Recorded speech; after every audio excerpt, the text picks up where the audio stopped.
holidays, everybody. Hi, Jay. Good to see you or hear you. Oh, Always there great you to are. see you all. Yeah. What's that, Julie? I said it's good to see you. Yeah, it's great to see you folks. Yeah. We miss you. Wow. I miss you all too. Oh, your chair's on. So what do we want the honor? Yeah. Recording in progress. Bye. We're being recorded. All right. See you all soon. Okay. Good morning. Are we ready to begin? Yes, we are, Mr. Chair. Okay, I'm calling to order the December 16th meeting of the Federated City Employees Retirement System and Federated City Employees Healthcare Trust. We'll have a roll call. Trustee Orr, Present. Trustee Kelleher, Present. Trustee Jennings, Present. Trustee Chandra is not present. I am present. So all present except Trustee Chandra. I want to remind everyone that all chatter is can be heard by the public, and we ask all speakers to clearly state their names for the record and for the audio recording, and remind all presenters to show their presentations on full screen mode so that we can see them. I believe we are first going into a closed session. And staff is going to ask your patience as they let you into the breakout room one at a time for the closed session. Also, if you plan to share your screen in closed session, please let staff know before going into the breakout room, and staff will make you co-host before you enter the room. This will take a few minutes. Thank you, and we appreciate your cooperation and patience.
resume open session. There was no reportable action out of closed session. A few ground rules for this meeting. We are continuing to meet virtually at this meeting and are doing so pursuant to AB 361. As such, all votes will be roll call votes. If you are not speaking, please be on mute to cut background noise. For discussion items, each trustee will have a turn to speak in roll call order more than once if desired. The public will also have an opportunity to speak on each item after trustees.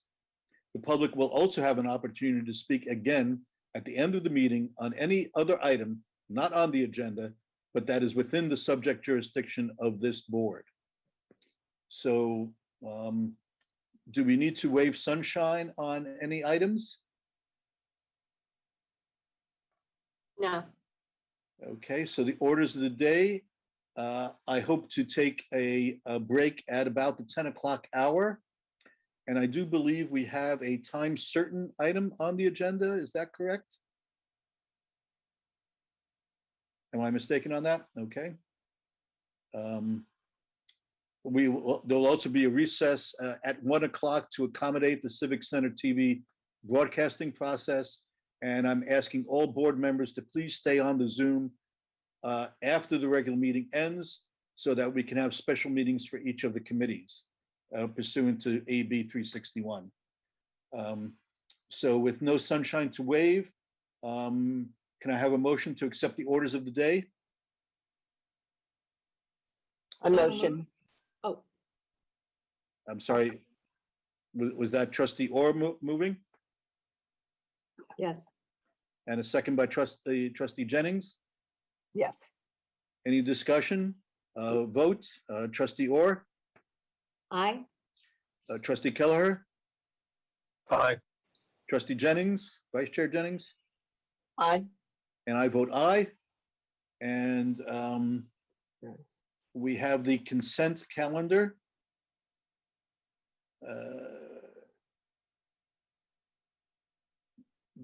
Do we need a motion to accept the consent calendar? I believe we do.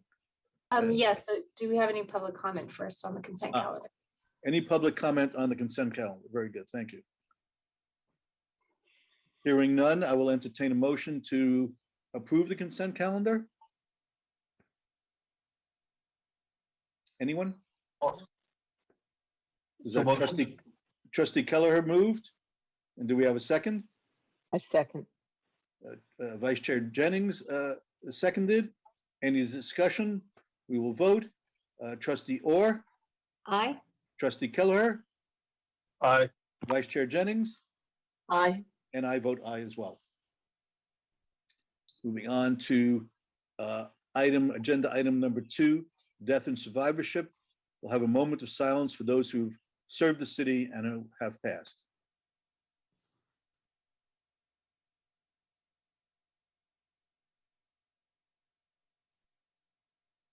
Thank you.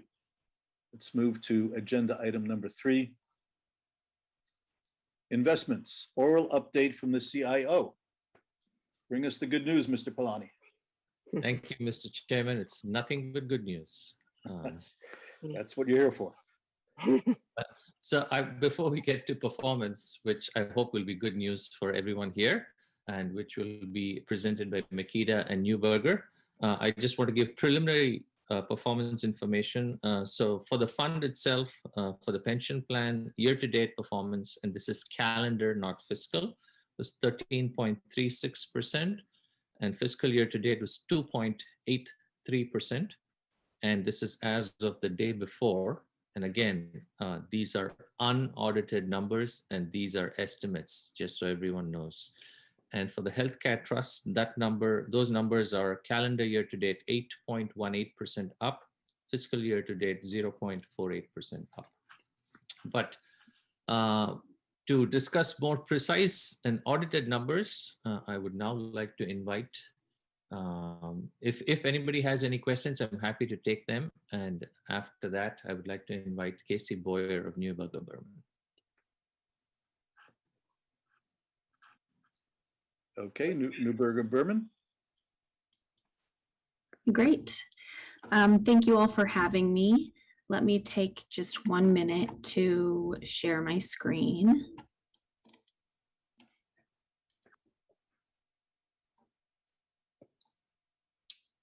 Okay, so I'm here today to discuss the Q2 report for the Neuberger-Berman Strategic Partnership.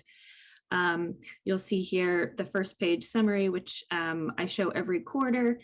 I would say that 2021 continues to be a very good year for the program and private equity across our platform. The numbers here that you will see are shown by the legacy, which is on the left, showing investments made prior to Neuberger. The column in the middle is Neuberger specifically, and then the combined basis. For Neuberger, in the middle, our net returns have continued to go up and to the right, which is great. For Q2, we are reporting a 1.8 times net multiple and a 34.7% net IRR. That is up from Q1, which was at a 1.6 times and a 31.2% net IRR. We do have, at this point, Q3 already in the books. So to give you a little early peek into those numbers, it was another great quarter. We are up with the portfolio approximately 13%. So we'll see those numbers go up again for Q3. In terms of 2021, the year to date from the beginning of 2021 to Q3, the portfolio has increased by about 47%. So it has been an absolutely wonderful year. The one thing that I will point out that's also really starting to mature within the portfolio is, in addition to making investments, we're now starting to actively realize investments, which means we're able to send capital back. So you'll notice here on distributions, through Q2, we had sent back 12.9 million of capital. That was up from Q1, which was at right around 2 million of capital. I went and calculated what has been distributed post Q2, which is shown here. And from July, which is after Q2, to November, actually through today, we've distributed another $25 million of capital back to the Federated plan. So things continue to do well. We're now seeing exits and able to start getting capital back to you. There's no reason why that shouldn't continue. So hopefully we'll be able to report even better numbers there next quarter and on in 2022. The next few pages 3, 4, 5, and 6, are benchmarking of the program at the investment level. So the fund investments that were made previously titled Legacy are on page 3. These are mostly investments that were done quite a while ago at this point. So you're not really going to see a lot of movement in the performance. The quartiles here are pretty set, so no movement in that sense. When you turn to the next pages here, you'll see the Neuberger platform. A lot of these are still developing. We have vintage years starting in 2016, 2017, and moving through to more recently, which is 2020. Most of private equity investments in your portfolio are still actively calling capital. So we are still in the development phase within the primary portfolio. Some of them are starting to realize investments, but we still do have quite a bit of time to see more maturity within these fund investments.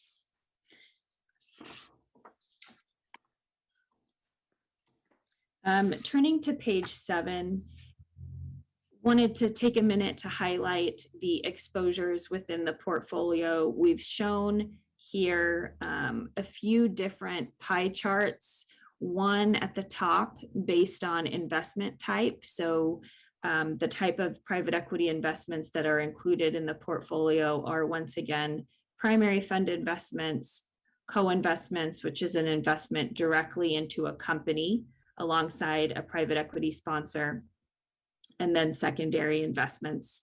You'll see this both on a committed and invested basis, and then you'll see the same analysis by geography. Committed, once again, is the investments that we have approved and that are within your portfolio. Invested is the capital that has actually been deployed into those investments. So as you'll notice, the biggest difference here is primaries at a committed basis of a little over 70%, and on an investment basis around 57%. Those primaries will continue to deploy capital, and you'll see those percentages become closer together. The next page is more analysis around the overall program. At the top, you'll see the performance broken out by primaries, secondaries, and co-investments. The co-investments are an important part of the portfolio. They are meant to generate early, strong returns within the portfolio, and that's exactly what they're doing. And we are actively starting to see distributions come from those company co-investments as we are realizing them. So you'll see compared to the primaries, the co-investments are actually 27% have received 27% of distributions, and primaries 15%, or 0.15 times. That's to be expected. As time goes on, primaries develop and they will start realizing companies. The bottom half of this page is the performance benchmarking for the overall portfolio. We have two sets of information here. You'll see the Q2 numbers, net IRR, net TVPI. You'll also see Q1, which is the benchmark for this analysis. There's a time lag between when the peer benchmark is released. So we show both here to show what the benchmark is actually on. You'll see for this quarter, the TVPI was first quartile and the IRR was second quartile.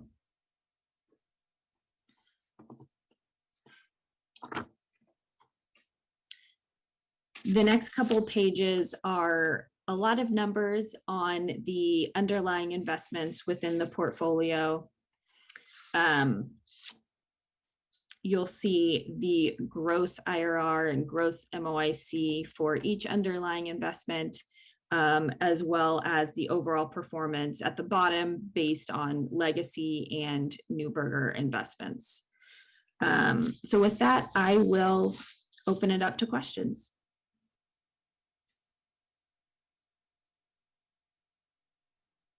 Thank you very much. Trustee, questions? I have a quick one about, and I can't recall this, on the legacy portfolio that I guess you guys are administering. When will we sort of see this sort of roll off over time? And what exactly happens as we approach some of those terminal points? Yeah, so typically, I won't be able to give you an actual date. I will say a typical fund life for a private equity firm it starts at 10 years, and then there's typically 2 to 3 years of extensions that are available to the GP. It's not unheard of for it to go longer than that, where there could be still some very good value left in the portfolio, even within 15 years. So you'll see, there's investments here that were a vintage year 2014, kind of still within that 12, 13 year time frame. We would expect those to start coming down, or kind of looking at some. I'll actually let Dinesh jump in here if there's any kind of anything he wants to mention just about portfolio planning in general for those older investments. Thank you. Yeah, I don't need a specific timeline. I think just a general comment to refresh the group would be really valuable. Thank you. Sure, this is Dinesh to jump in. And I would say in general, the trend we're seeing is an acceleration of exits, especially among these older funds that are reaching the end of their fund extension periods and looking to either add a continuation vehicle for 1 or 2 assets that they have strong conviction in, but allowing LPs like us to decide if we want to continue with that vehicle to stay with an investment for an additional 3 to 5 years or seek liquidity and get cash. And for the Federated plan, there's an acceleration of exits similar to the industry overall. And the other thing I would add is that the legacy portfolio is a much smaller portion of our overall buyout portfolio. As of about 2 weeks ago, it's only 13% of our private equity portfolio and continuing to draw down over time. So I would expect it to continue to get smaller. The other thing we're doing on the staff side is looking at secondary liquidity options and deciding some of these legacy investments. Does it make sense to continue with these older investments that may not have the same forward-looking return expectations as new investments that we make through the strategic partnership, and seeking secondary liquidity and exiting those older investments on the secondary market if it's prudent to do so. Thank you. I have a follow-up to Elaine's question because I was kind of thinking the exact same thing. So I appreciate that, Trustee Orr. What is the, and I know you had said it before, what is the overall commitment in the legacy? I mean, how long do you stay in it before you start looking at that? Casey was talking about, was it 10 to 15 years or? Yeah, it really varies by each fund individually. The rule of thumb is probably 10 years fund life, and including extensions, somewhere between 14 to 15 years. And it really depends on each fund individually. There are some funds that we've made more recently, such as in 2018, there's 2 funds that we have in the legacy portfolio, and those will take longer to draw down over time. And those are the cases where we have to be considering what options do we want? Do we want to continue with those legacy investments, or are there better opportunities to redeploy that capital? Okay, so like the one Pathway Private, which is vintage of 2004, 10 years would have been 2014, but you could go up to 15 years, is that correct? So generally, this one is a fund of funds, so it's a little bit unique in that it invests in other funds where those underlying funds may have fund lives that are also with a 10 to 15 year period. And in some cases, those funds also have the ability to continue beyond that when there's no opportunity to liquidate those assets at a reasonable price. So if it's in the best interest of the fund to continue beyond that 15 year or so period, then that fund would continue to exist. And in the case of Pathway, there's a much smaller asset base remaining. So that's down to $1.4 million of net asset value, even though we originally committed 40 million. And over time, that value continues to get smaller and smaller as they get liquidity on the underlying investments and sell off those underlying investments.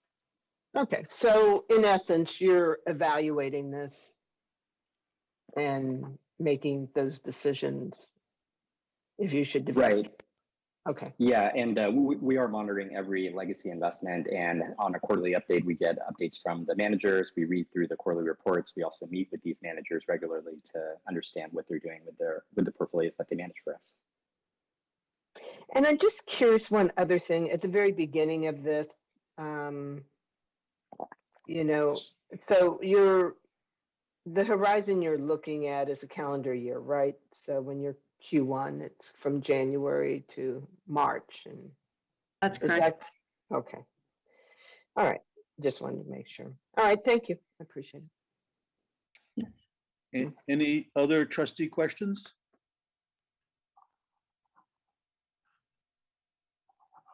I had just a quick definitional one. If we look on the first page, the overview, we have the net distributions at 12.9 million.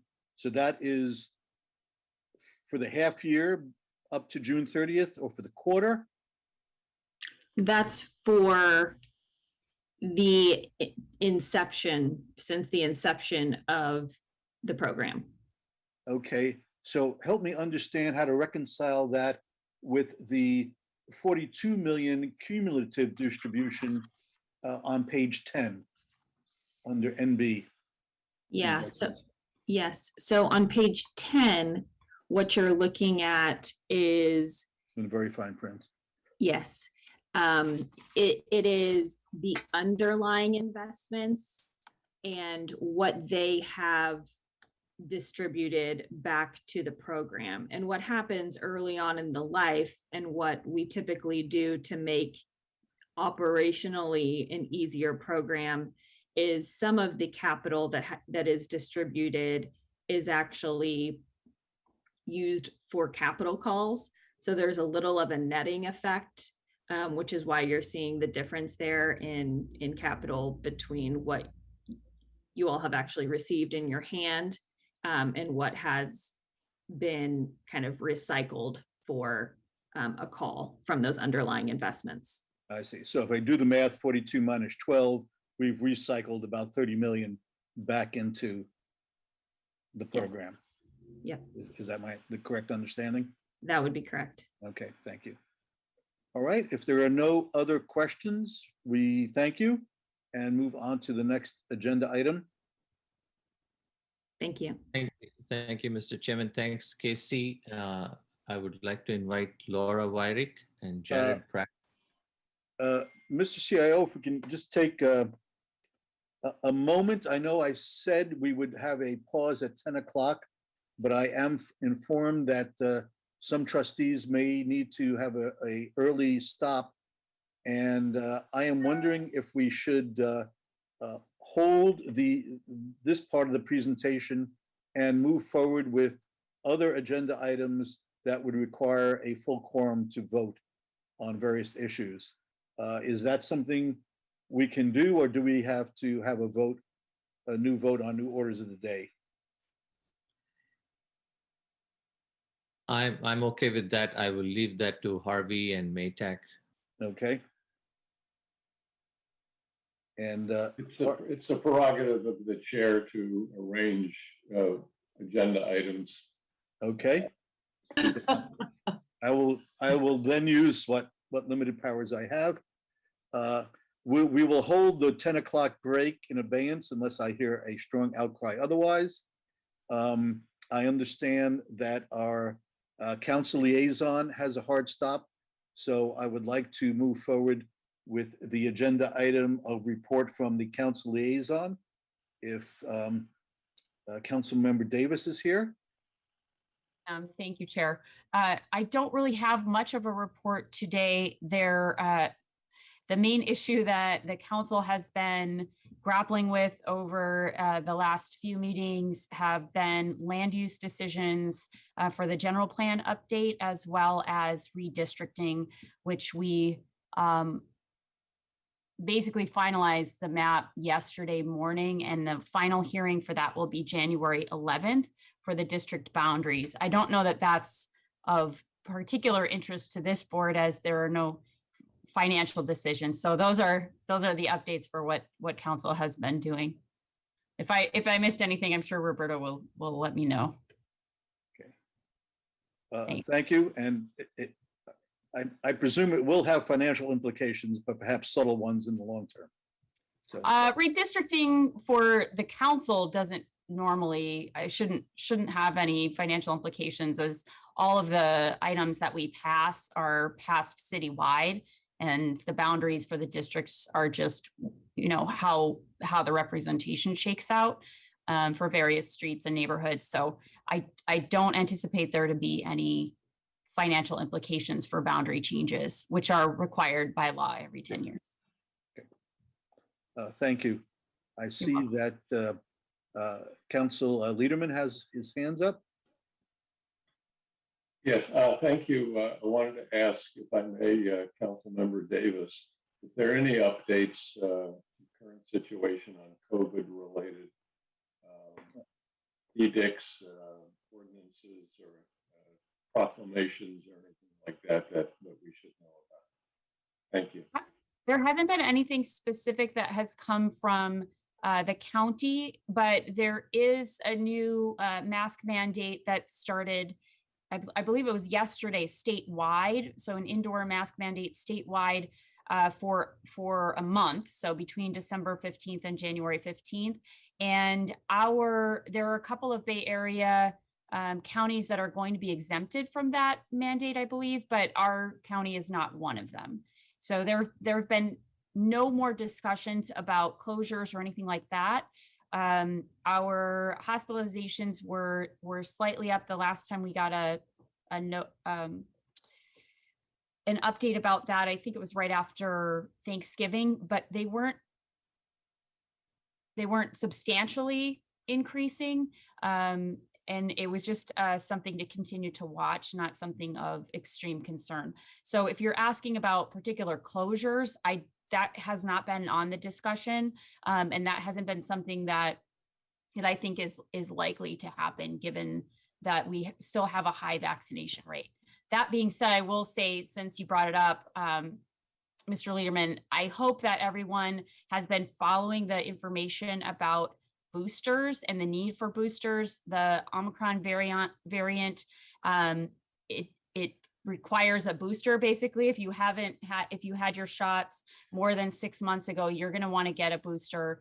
And I don't know about the rest of you, but that is actually what I'm planning for my Christmas break, so that if it has a negative impact on my energy or my productivity, that I'm doing it over a break. So I hope that everyone is kind of thinking about that. And if you don't remember exactly when you got your shots, it's worth a look and something to think about for the holiday season. Thank you. Thank you. Thank you. I have a question for the council member. I just wanted to confirm that the employee trustee was approved this week. I just want to confirm that. Yes, thank you. Yes, that went through. I believe. And any information regarding the city clerk authorizing I know I'm using the wrong word, but doesn't the new trustee also need to be? Yeah, Trustee Jennings, I was going to speak to that on my reporting. They need to accept the oath to serve. We would have done that in anticipation of the meeting, but I think, as you know, the new active member that was appointed is actually on leave right now. So we have delayed the oath to a later time when the member is able to join the board when she comes back. Oh, okay. So that won't be until end of March or April. Most likely, yeah. Again, I was going to speak to this a little bit in my reporting, but I wanted to make sure that the board gets a chance to listen to their action items in the event that we lose quorum. Thank you. Okay, thank you. Thank you, Council Member and Roberta and Vice Chair Jennings. So I would just like to say my plan at this point is to tackle in reverse order new business items 5E, discussion and action on the retired member vacancy, then 5D, election of board chair, vice chair, and then the other items that require potential action, which is 5C and 5A. I understand we may lose quorum within the hour, and since losing quorum is the challenge we face, I think it's essential that we have a discussion and action on a new retiree vacancy. So we will move now to item 5E, discussion and action on retiree member vacancy pursuant to the municipal code and the interview of the candidate. Roberto, if you could just preamble here what the procedure is. We interview and then approve, and then does that go to a council vote, or has this been predetermined by the retiree organization? No, thank you, Mr. Chair. So yeah, we provided a couple of things in preparation of the agenda. We have the code section of the mini code that addresses this particular issue, the letter from the Retiree Association, putting forward Mr. Mark Linder's application and his application. The goal this morning, Mr. Chair, is again based on the particular mini code section that addresses these issues for your board to interview the potential trustee and ask questions of the prospective trustees so that your board can make a determination whether or not you would like to then put forward his name for appointment to the city council. Once your board take action on that issue, and if in fact you recommend appointment to the city council, then it goes to the city council. Then the city council will have to then appoint the employee before he can take part of the Federated board. Okay, thank you so much for that explanation. So first, let me ask: is the candidate present here on the Zoom? Yes, he is Mr. Mark Linder, and I just saw he's muted right now, but I'm sure he can speak for himself. Good morning, Mark. Morning. I am present. Thank you. Great. So maybe before we start firing questions at you, I don't know if you'd want to make a short presentation on your own behalf. Sure, I can do that. You want me to do that now, Mr. Chair? Please. Okay, I am Mark Linder. I have 30 years of experience at the executive level and local government, beginning with Santa Cruz Metro Transit and on into city manager in Campbell as my last year. Out of those 30 years, roughly 13 were in the city of San Jose, where I was a deputy city manager, a parks recreation director, an assistant city manager before I left San Jose. And the other 17 years are with CalPERS. I have worked with the League of California Cities during my days with Campbell on the OPEB issues. I'm a member of the San Jose Retiree Association Board of Directors, and I'm committed to keeping them informed with the actions that are taking place. That certainly trustee that Jay had done before. And I've also been attending trustee meetings recently. I did using Zoom. I even attended the one regarding the pension obligation bonds. That was a joint session. So I have interest in all of this and anxious to do my part to serve the city, the employees, and the board. Okay, great. Thank you. And I'm wondering if I can't necessarily see all the hands that may be raised. Are there any members of the public here who would like to address this issue?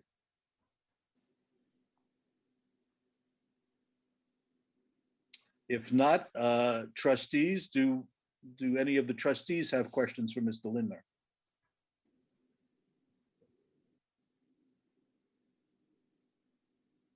Okay, I'll welcome Mark.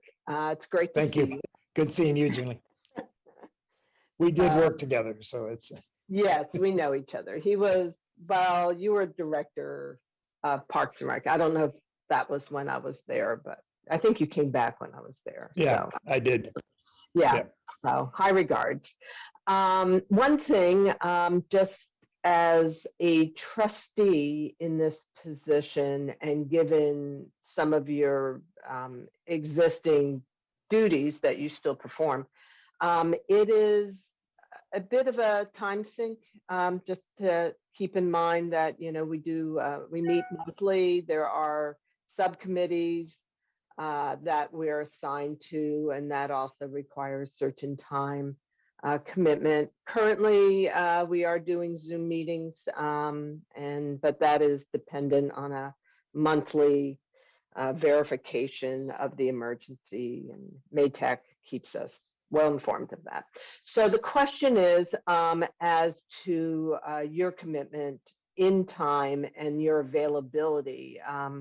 We need to be, I mean, like I've been at every single meeting since I have been a trustee. So it is, I think they allow like one miss per year or something, more or less. My question to you is this time commitment something that you can make and be committed to? Sure. I believe I can, as long as there is a Zoom opportunity. If you have a hybrid system, frankly, right now I am serving as the interim town manager in Windsor, California, but that's a short-term period. That's 960 hours, as you all know how that works. And then I'm back in Santa Cruz where I live, and I get back into Santa Cruz anyway. So if my presence is required, I can do that. I can work my calendar around and do that. If there is a hybrid, then I can Zoom in like I'm doing now. And I understand their committees. I mean, I heard that the committees even often meet on the same day. It just stacks up, which is fine. I just need to know about it, and so I can be present. I intend to be active and present. There would be no reason for me to apply if I wanted to miss half the meetings. That makes no sense, but it's a great question and I appreciate it. Okay. Any other trustee questions? Hi, Mr. Linder. I'm looking through your application. Yes. And it's really thorough. Your experience is very broad as well as deep, which is wonderful. Thank you. I would love to get your perspective, if you could elaborate further on some of the issues that we're facing the city. Sure. And maybe it's just in reference because it says the board should re-examine the evaluation of investment managers and consultants. So I wonder if you could just expand on that and give us a sense of your current observations and thinking around that. Yeah, I just think that periodically it's good for the board to check in and see if there's others out there that we ought to be competitive about. I'm happy with the people you have now, and they're very thorough. I've been watching the meetings, so it's not like it's a critique of anything. It's just due diligence on the part of the Board of Trustees, so that you're not going to be brought into question about, do you ever look at this, or do you keep the same people all the time? So that's what I mean. Understood. Yeah, and critique is also welcome. More feedback. Well, yeah, I'll do critique if it's there, but I've been impressed with the people you have so far and their presentations, and I believe I will learn, and I can get close and see the fine print for all those little numbers. Right. Wonderful. Well, I think the strong recommendation from Jay and Julie is meaningful. Yeah. Well, Jay is a friend and a colleague, and you did a great choice when you selected him before, and I'm honored to have the opportunity to fill his term. It is really an honor. Thank you very much. Any other questions? Any other trustee questions? I have a couple of questions. Sure. First of all, thank you very much, Mr. Linder, for stepping forward with your candidacy. We need able people to serve on this board, and we really appreciate you putting your name forward. And Sure. You're clearly highly qualified with great, vast experience in municipal government and with the employees. I have a couple of quick questions. Sure. I hope they're quick. Sorry. Well, I guess you'll determine that. One of the items on your application was that you currently also, in addition to your other duties, have a consulting firm. And I wonder if you could elaborate a bit on the nature of that. Sure. And what I'm thinking here specifically is potential conflicts that you might face as a result of your clients or the work you do there. Sure. Consulting work I've done have been in two ways. One, I've done some work with special districts or other local governments on more like coaching supervisors and so forth.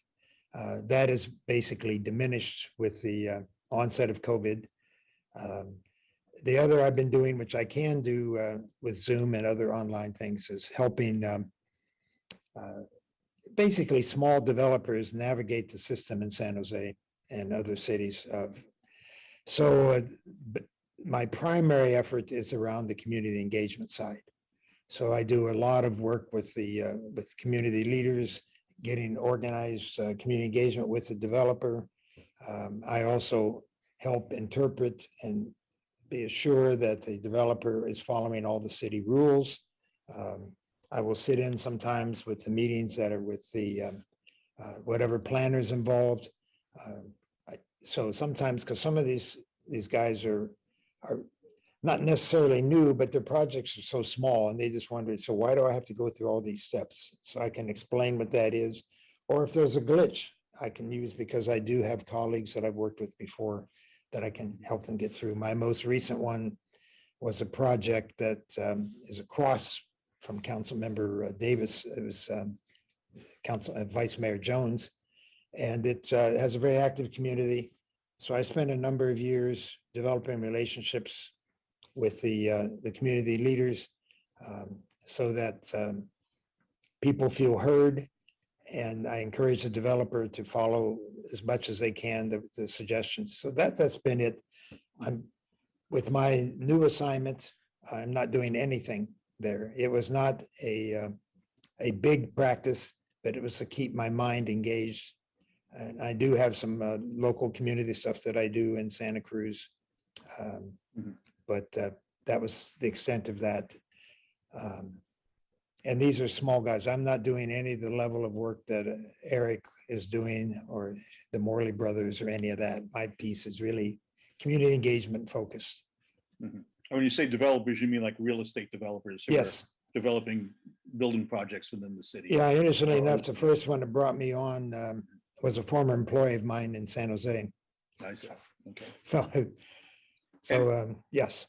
Go ahead. And just to be clear, you mentioned, your ability to participate by Zoom, but at some point we do anticipate that AB 361 might go away and our meetings will take place in person at City Hall. Sure. Is that something that presents an issue for you? I just need to plan in advance so I can be down there. Meetings will be fully noticed in advance. But. Yeah, I mean, and given the nature of COVID, who knows when that will happen. Sure, but I think I'll be finished here May, June time, but it was 2.5 hours away. So it's no big deal for me to drive down to be there, spend the day. I just need to let the town council know. You're currently in Whittier and remaining there. In Windsor. Windsor, I'm sorry. And I'm currently in Windsor in Sonoma County.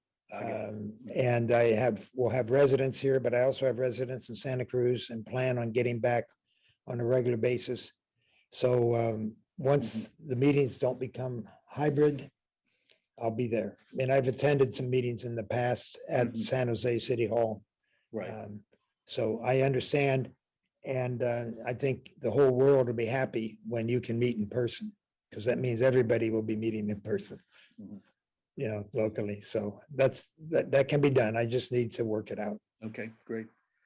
And one other question. Sure.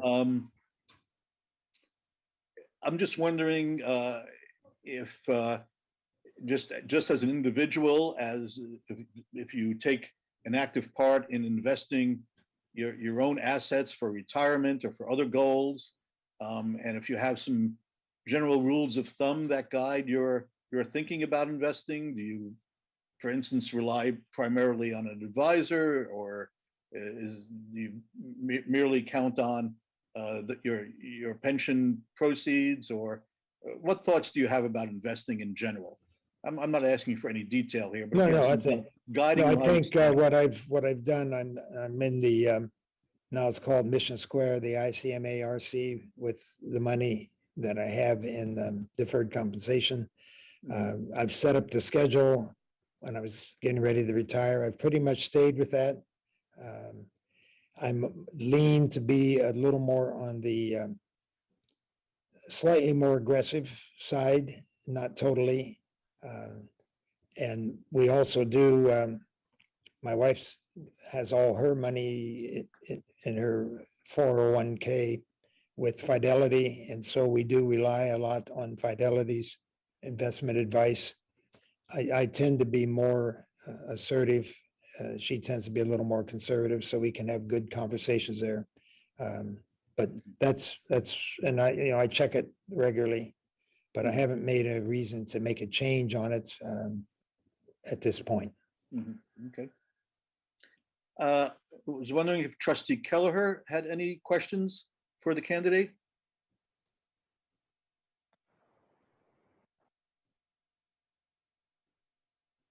Hi, Mark.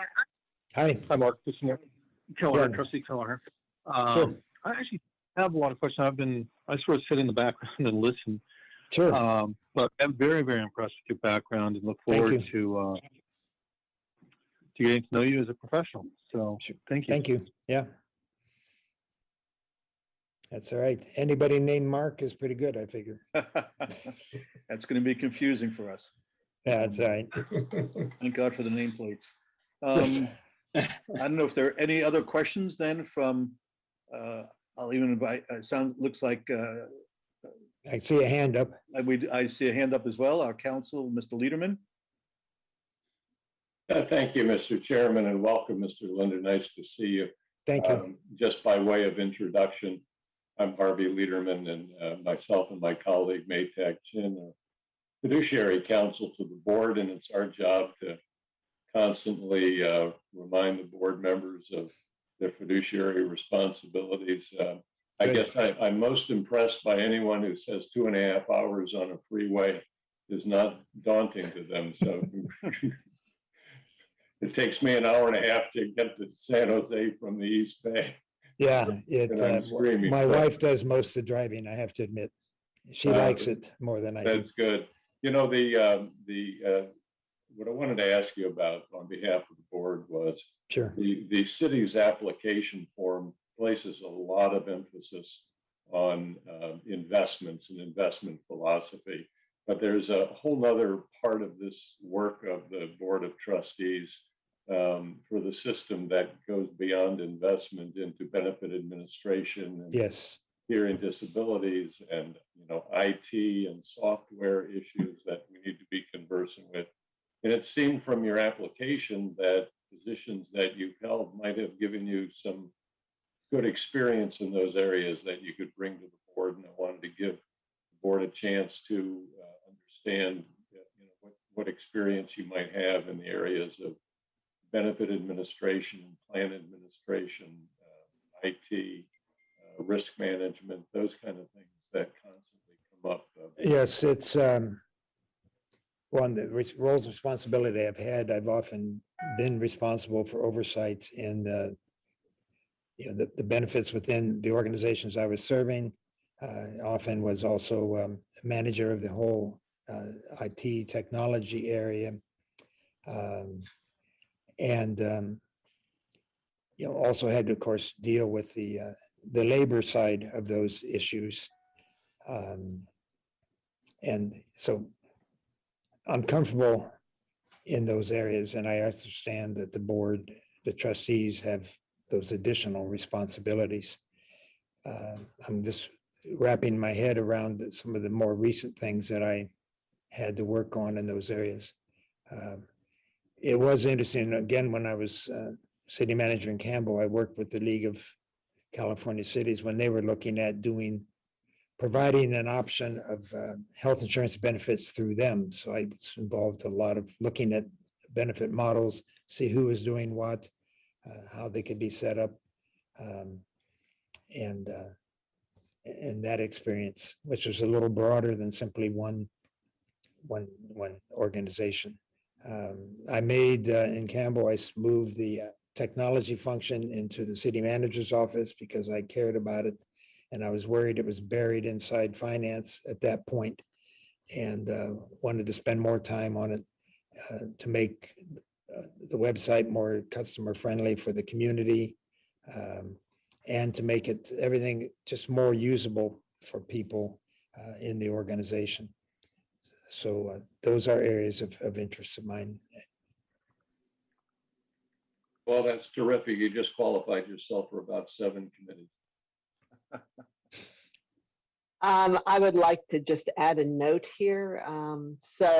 Mark, I mean, if you've attended a few of these, since I, at this point in time, am the only employee trustee, soon we'll have another one. But I've been with the city, and last October, it's been 19 years. Wow. In Parks and Rec, yeah. Congratulations. Thank you. Yeah, I'm going on to my 20 pretty soon. Yeah. So it will be nice to have someone else who understands the city's management aspect and administration aspect to it. And I think that you bring a wide breadth and a much higher level of that to the board. And that is an added bonus for us, as we also are responsible for oversight, for auditing, for governance of the aspect of it, as well as just the asset allocation and those other aspects of investing that we represent, both the retirees like yourself and Jay, as well as people like myself who will eventually retire. So that is a strength that I think you will bring to bear and help. Yeah, thank you. And I still maintain relationships with some of the people who are in those levels right now. The city managers, the deputy city managers, assistant city manager, and some of those Absolutely. folks. So, thank you. Yeah. I'm wondering if there's any other public comments on this item? Mr. Chair, if I may. Yes. Thank you. Mr. Linder, good morning. Roberto morning. Peña here, the CEO for the retirement office. Yes. So again, we want to welcome you and thank you for your application. I obviously share the views of the other trustees on your extensive background. So it's very good, and it's very good to have someone. We do have a lot of investment knowledge at the board, and it's always good to have trustees that, in addition to investment, have a number of other experience, including the municipal management, as you have extensive in your career. Just wanted to, I know council will mention something like this. Even though you are being considered by this board to be recommended to the council as the retiree representative, it's always important for all trustees to understand that once you are appointed, you are really serving on behalf of all members. So while I certainly understand that you probably will have more inside knowledge on the retirees issues, there's a whole gamut of things that we discuss at the board setting. And so when you make decisions, decisions are on behalf of the whole plan and all members. So I just wanted to make sure to reassure you and kind of remind you that's the case. That the position is not just to represent the retirees of the plan, but the members as a whole. So that makes sense, and I understand the really the importance of this. This is a very serious obligation, which I take freely, but I understand that it's I need to keep the board, the association up to date on what's going on, but that it's broader than that. And I appreciate you you reminding me that that is the case. So thank you. Very well. Thank you very much. Again, thank you for your time, and we wish you the best of luck. I can tell you our office have a very strong management and very committed staff. So we are here to serve the members and and to work with the board trustees. Yeah. So good luck to you. Thank you. Well, I've always had good experience when I've had to deal with your staff as a retiree. It's always been positive, faster than PERS, I can tell you that. Well, that's good to hear. Thank you. So very it's been good. So you've done a good job, sir. Great, thank you, Mr. Pena, and that is an extremely important point. We serve as fiduciaries for That's right. all of the members and not as specifically as representatives of any particular group. No. I'm wondering if there are any other public comments? And if there are none, I will entertain a motion on this candidacy. A motion to accept. And do we have a second to that motion? A second. We have a motion from Vice Chair Jennings and a second from Trustee Orr. Mr. Chairman, if I understand correctly, the motion is to recommend to the City Council Mr. Linder as the appointee on the retiree seat. Do I have that correct? Yes, thank you. That is my understanding as well. Do the makers of the motion agree? Agreed. Yes. Very good. Then we will have a discussion on the motion. Any trustee comments? Any public comments? Hearing none, we'll move to a vote in order of seniority. Trustee Orr, Aye. Trustee Kelleher, Aye. Vice Chair Jennings, Aye. Aye. and I vote aye as well. It's a unanimous vote. We recommend Mr. Linder to the City Council for appointment. Thank you so much. What is the next step? When does it go to the council? When do I need to be attentive about that? Mr. Pena, can you advise on that? So we will reach out to the city clerk and find out when the item will be going to the city council, and certainly we will let you know, and I'm Okay. sure the city clerk will let you know as well. That's fine. I just want to make sure that what the process is. So Very thank well. you. We will keep you posted. And Thank I would also, I found sometimes the communication process with the city clerk is a bit slow. Yes. So, Council Member Davis, as liaison to this board, and how important it is to try to get some trustees, especially since our employee will not be joining us until April. I would appreciate your active participation in getting the city clerk to move this forward as fast as possible. Our next council meeting, I'm happy to do that. I just want this board to know our first council meeting of the year will be January 11th. It is a very full agenda. I'm not sure if it will be able to be added. I will try to get it on there. There are only 2 January meetings because of the holidays. There's another Monday holiday, so we will only have meetings on the 11th and the 25th. So I just wanted to make sure everyone knew that. I'll shoot for the 11th, but I can't guarantee anything. Can Do it I- be put on consent? So if it's on consent, is that possible? Sometimes yes, sometimes no. I think with only one candidate, probably fine to be put on consent. So that's what I'm going to be texting Tony about right now. I appreciate it. Thank you so much. We really do need your help. All right. You're welcome. All right. Thank you. Thank I you. need to be present at that meeting on Zoom.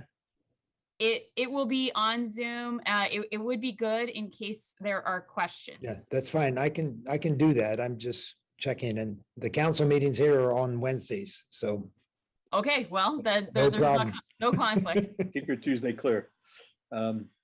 And we appreciate that. Obviously, we're having quorum issues even today, so anything we can do to increase our Yeah. ranks to full membership as expeditiously as possible is advisable.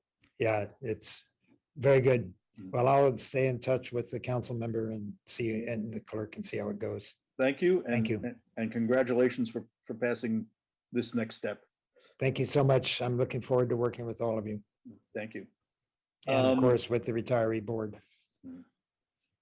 Okay. So again, in the interest of time here, under the threat of losing quorum, I think we might need to move to item 5F, where we need to take action on factual findings for AB 361 so that we can meet again next month by Zoom. So with that, Maytak, do your thing. Thank you, Chair Horowitz. So as the chair had mentioned, we do need to make factual findings that would legitimate this board to continue to meet virtually under AB 361's teleconferencing procedures, abbreviated teleconferencing procedures. And the materials that we've submitted to you provide factual support for this board to make the two following factual findings. One, that the state of emergency, the governor's proclamation for the state of emergency, it's a mouthful, continues to be in effect due to the COVID-19 pandemic. And two, that the city council's resolutions recently passed on December 14th continue to recommend social distancing in city facilities. Now, the December 14th resolution is not included in your materials. The materials that I had provided were for the November 14th resolution, but the resolution has not been posted. The December version of the resolution has not been posted, but I can represent to this board that it has been adopted, and social distancing in city facilities continues to be recommended and imposed by the city. So based on those two factual findings, the board may elect to adopt them by majority vote to allow you to meet telephonically under AB 361's procedures. Thank you. So do we have a motion then to accept these factual findings and to continue to meet telephonically for the next 30 days? I motion to accept these. We have a Trustee motion Keller. from Vice Chair Jennings. It sounds like a second from Trustee Keller. Any discussion? We will Well, have a I vote. do want to mention one thing for the board. So because we are meeting today on December 16th, 30 days will be January 20th, or I'm sorry, January 16th. Your next scheduled board meeting in January is actually outside the next 30-day window. And so that's why the staff has reached out to you to schedule another special meeting in the beginning of January to renew the factual findings to carry you through to your next meeting scheduled in January. So I did want to, since I have you all here, explain that because I know it is a little confusing. Mhm. But we need this factual finding to get us to that meeting so we can make a Right. factual finding for the actual meeting. Correct. I love it. I know it's people in Sacramento really made it difficult, but this is what All we right. got. I'm going to write a letter to my representative. I think we have a motion and a second. If there's no discussion, then we will have a vote. Trustee Orr, Aye. Trustee Keller, Aye. Vice Chair Jennings, Aye. and I vote aye. It is unanimous. Let us move to the next agenda item that requires action by the full board, by a quorum of the board. And I believe the next item that requires action is the election of board officers for calendar year 2022. We had nominations at the last meeting. I think you all know who the nominees are. And I will ask for, is there any comment or discussion on the nominations or the election? Any public comment? So let us first have the nominee for vice chair was Julie Jennings, trustee. And is this, do we take a motion in a second or simply have a vote here? Maybe we could do it all in one. Okay. So we have a nominee, a slate of Julie Jennings for vice chair, myself as chair, and One second, Chair Horowitz, I didn't mean to interrupt you. I think Harvey was going to jump in Okay. and say something. Well, I think better form, and its only form, but is to take them separately. Okay. I'm sorry, I had a little trouble hearing you there. I'm sorry. We should take the vote separately for chair Separately. and vice chair. Okay. And is a motion required or a simple vote? Well, it's the same thing. No, the nomination has already been made, so it's a vote on the nomination. Okay. So let's have a vote then on the vice chair nomination. There's one nominee, Vice Chair Julie Jennings, to be vice chair in calendar year 2022. And taking the trustees in seniority order. Trustee Orr, how do you vote? Aye. Trustee Kelleher, Aye. Vice Chair Jennings. Aye. And I also vote aye. It is unanimous. And the nominees for board chair, there is one, myself. In roll call order, Trustee Orr, how do you vote? I vote aye. Trustee Kelleher,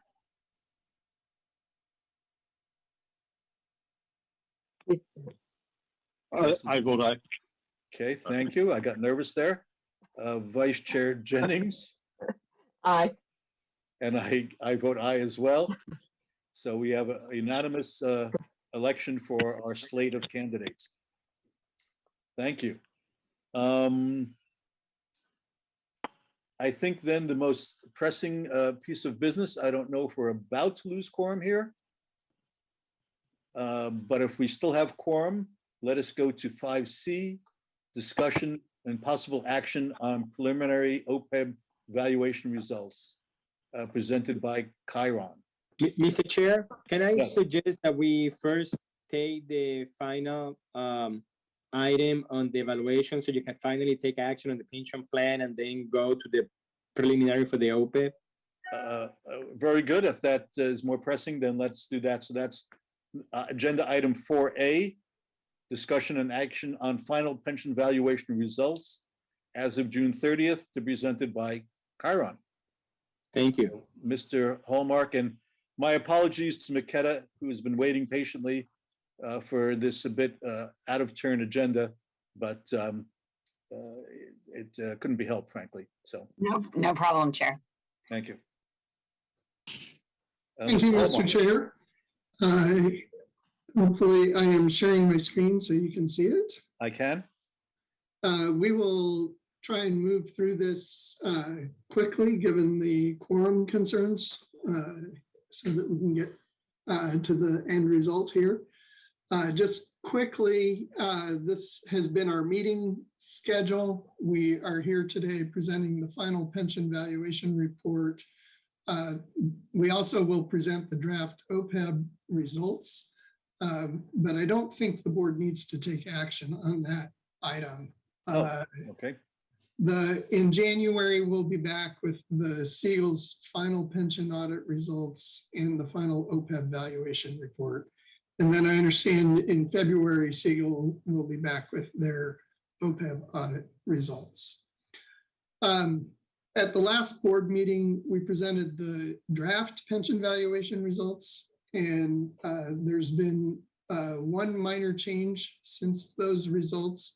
We corrected some programming for some post-termination pre-retirement death benefits that resulted in an increase in the total liability of $3 million out of the $4.5 billion, and it will increase the city's contribution by about $400,000. So that's incorporated in our final valuation results we're presenting today. Okay. So with that, I'll turn it to Stephen to go through some of the base valuation results. Okay, hello everyone. On slide 3, this is very similar to what we already presented as preliminary results in terms of the scale. The percentages aren't changing here, but on the left, the funded status, we're showing the prior year funded status and the current year funded status on both a market value basis and an actuarial value basis.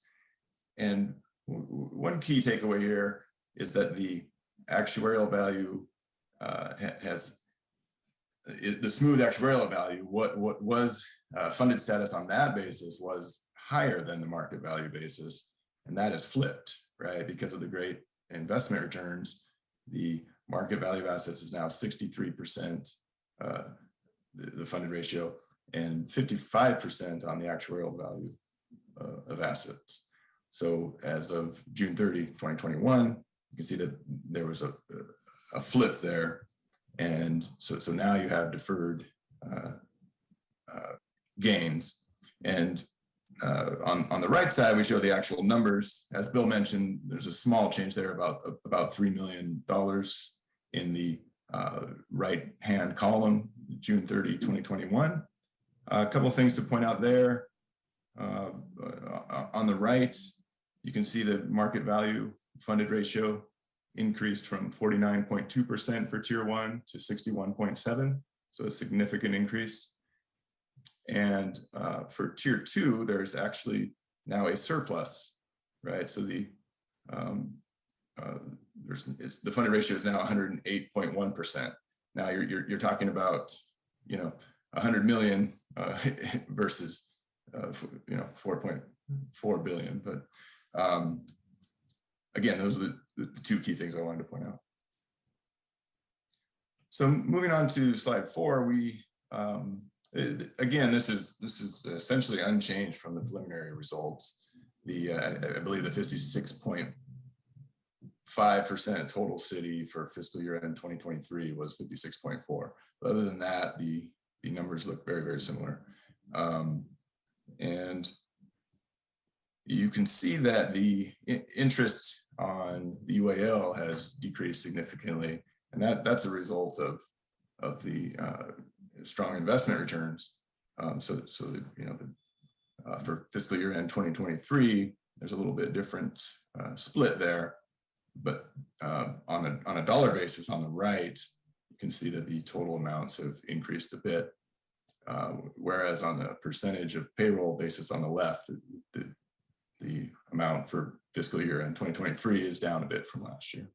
Again, these are results we've already presented, very similar, and same story on slide 5. We presented this slide in the preliminary results, but we thought it was important enough to bring it back because it illustrates what's going on with the investment gains.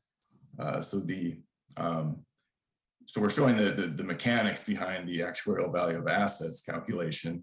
We don't need to run through all these numbers, but there's a 5-year smoothing process, and we show it for tier 1 and tier 2. But if you look at the right hand column of numbers, you can see up near the top, fiscal year end 2021, the gain on assets was 547.4 million.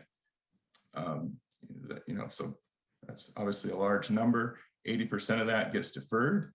And so on the right, you can see the actuarial value of assets lagging the market value of assets, because you now have deferred gains that aren't yet recognized, right, in the actuarial value.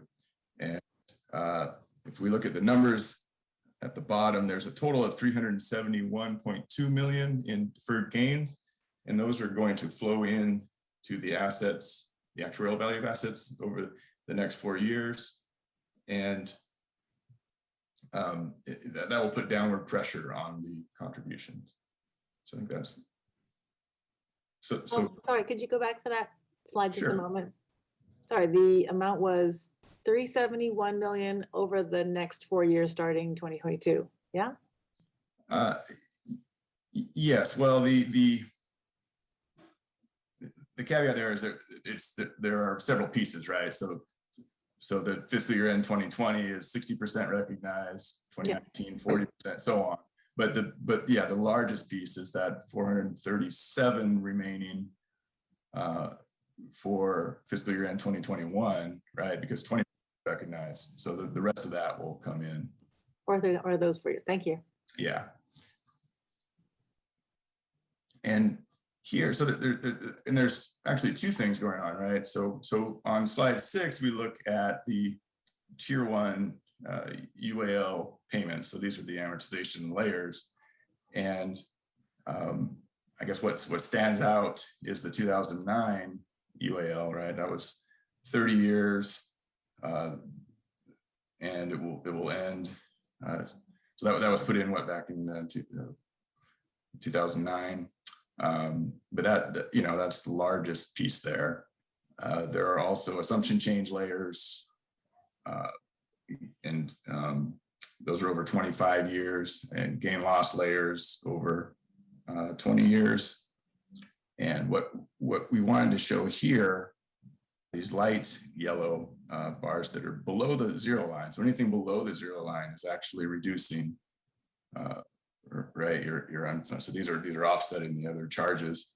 And so what you can see there are the asset gains coming in, right? Because so there's a 5-year smoothing process to get the actuarial value of assets, but then you're comparing that to your expected returns, and you get a gain loss each year. Those gains and losses get amortized over a longer period. So ignoring the smoothing, you still have these amortization pieces coming in that essentially it's the gift that keeps giving, right? So what we wanted to show here was that there are offsets coming through for an extended period of time. And the gains and losses are over 20 years now? Yes, for tier 1. Okay. Yeah, and five extra years on assumption changes. So 25 there. Interesting. Okay. And there's no 30-year anymore, right? No. Other than the old assumption on the 2009 loss. Correct. That's being paid according to schedule. At that time. Yeah. Yes. Correct. Okay. Gotcha. Okay. So on slide 7, we're showing on the left side historical projected assets and liabilities, and the solid lines are in blue the actuarial value of assets, and in green the market value of assets. You see, as I mentioned earlier, they crossed over in the most recent period. They eventually converged because, right, we're assuming in our projections, we assume all assumptions are met. So the two converge after the 5-year, after the smoothing period. But we're showing the 55% funded ratio as of now. So these are actuarial value of assets funded ratios, and they converge together. But full funding out at 2040. And on the right side, we're showing the lighter bars on the left are the actual experience history, and the darker bars are the projections. But there's an additional wrinkle on the right hand side here is that we're showing the market value unfunded actuarial liability and the actuarial value unfunded liability. So on the left side, the darker bars are at the top, right? Because the market the market value was lagging the actuarial value, but that flipped. So you can see the lighter red top of the bars for 2021 and on. And a clarification that I'd like Sure. to add, just to be sure. All right, so the market UAL is what goes on the financial reports that the city provides. We don't call it, what do we call it now?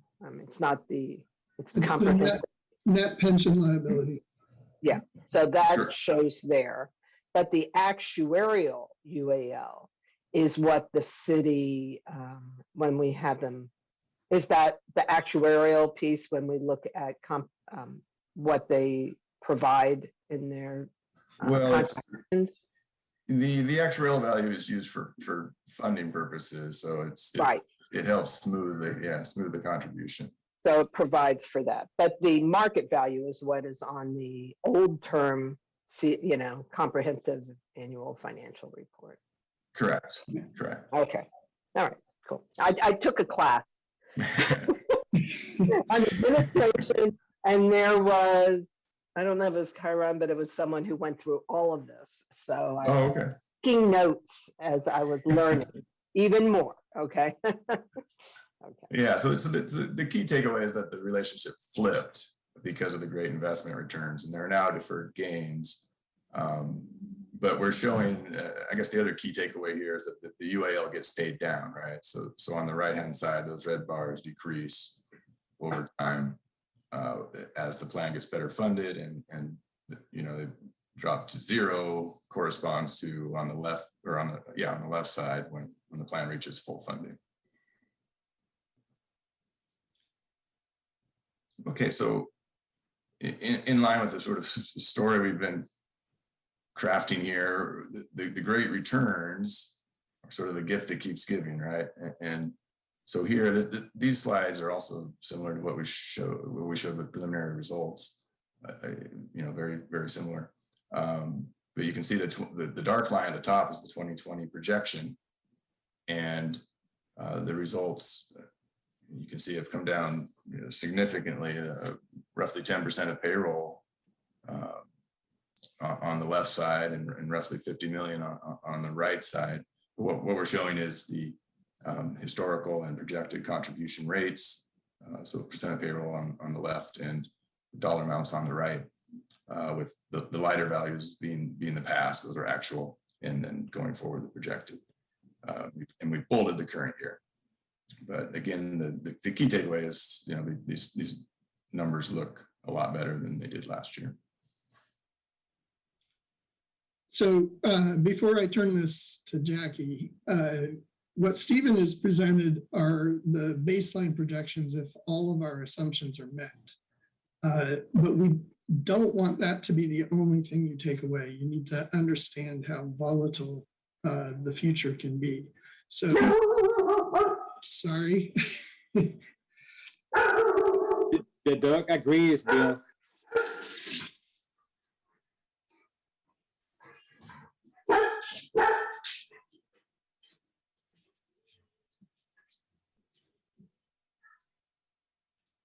Sorry about that. My wife just arrived home and scared the dog.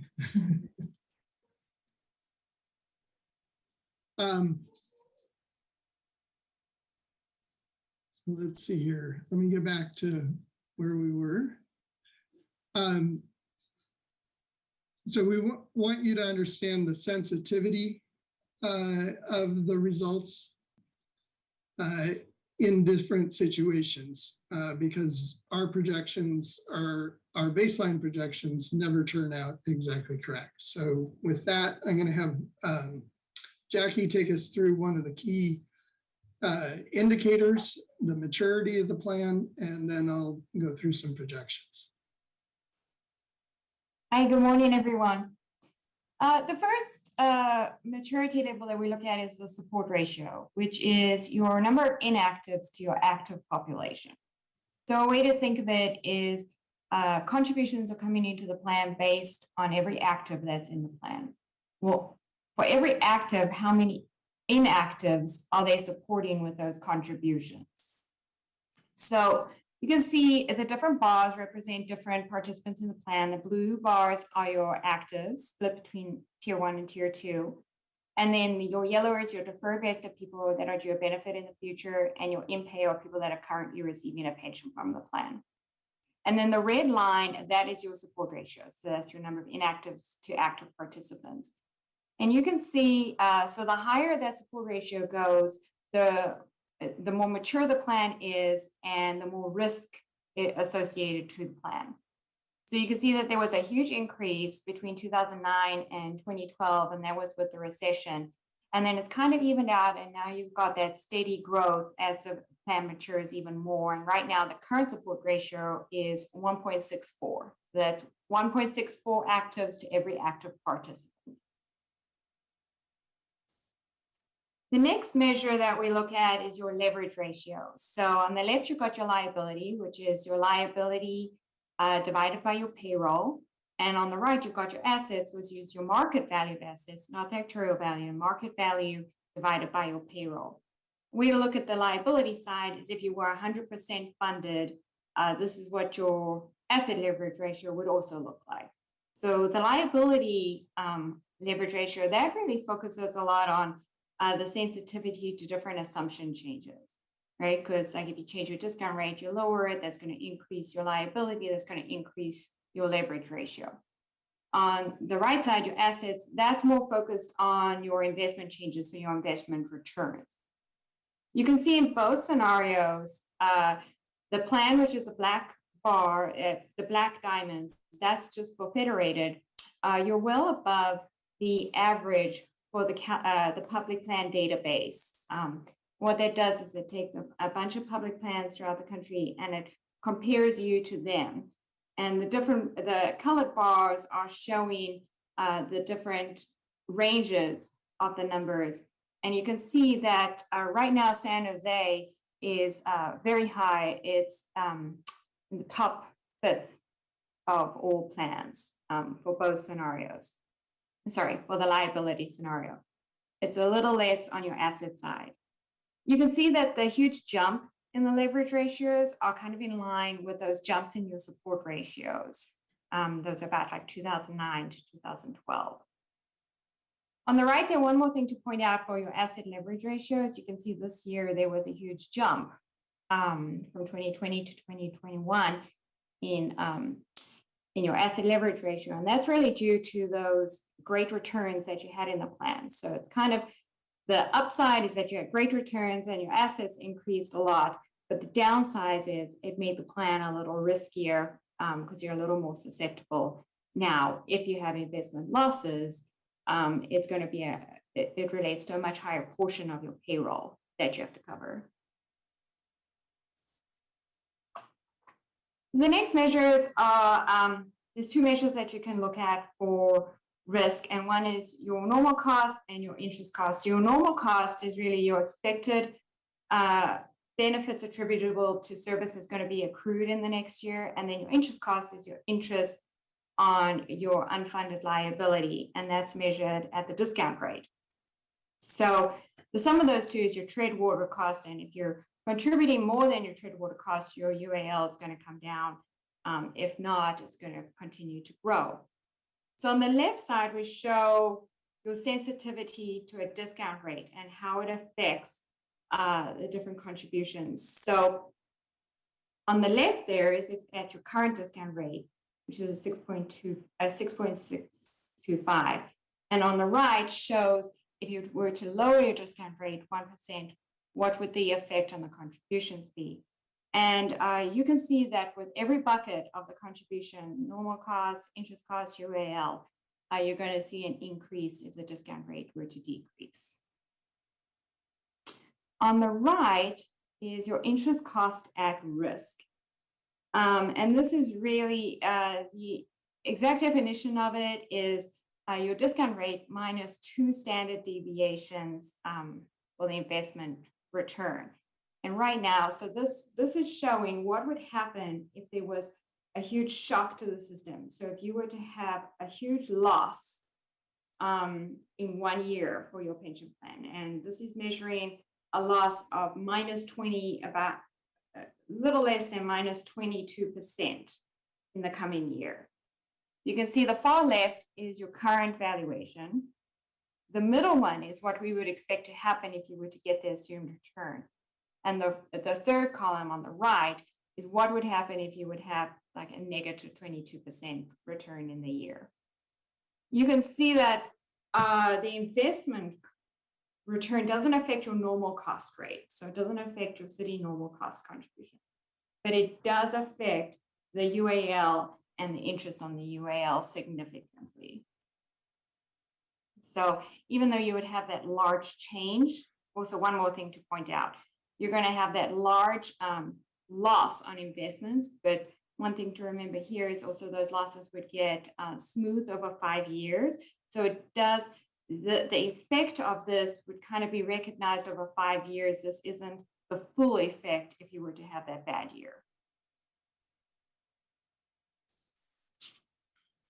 Okay, thanks, Jackie. just continuing with the projections, Stephen talked about the 370 million that's deferred gains that we'll be recognizing in the future. That has a significant effect going forward, helping provide downward pressure on the contributions.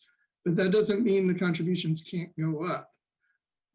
So in these charts, we're showing on the left the dollar amount, and on the right, the contribution rate.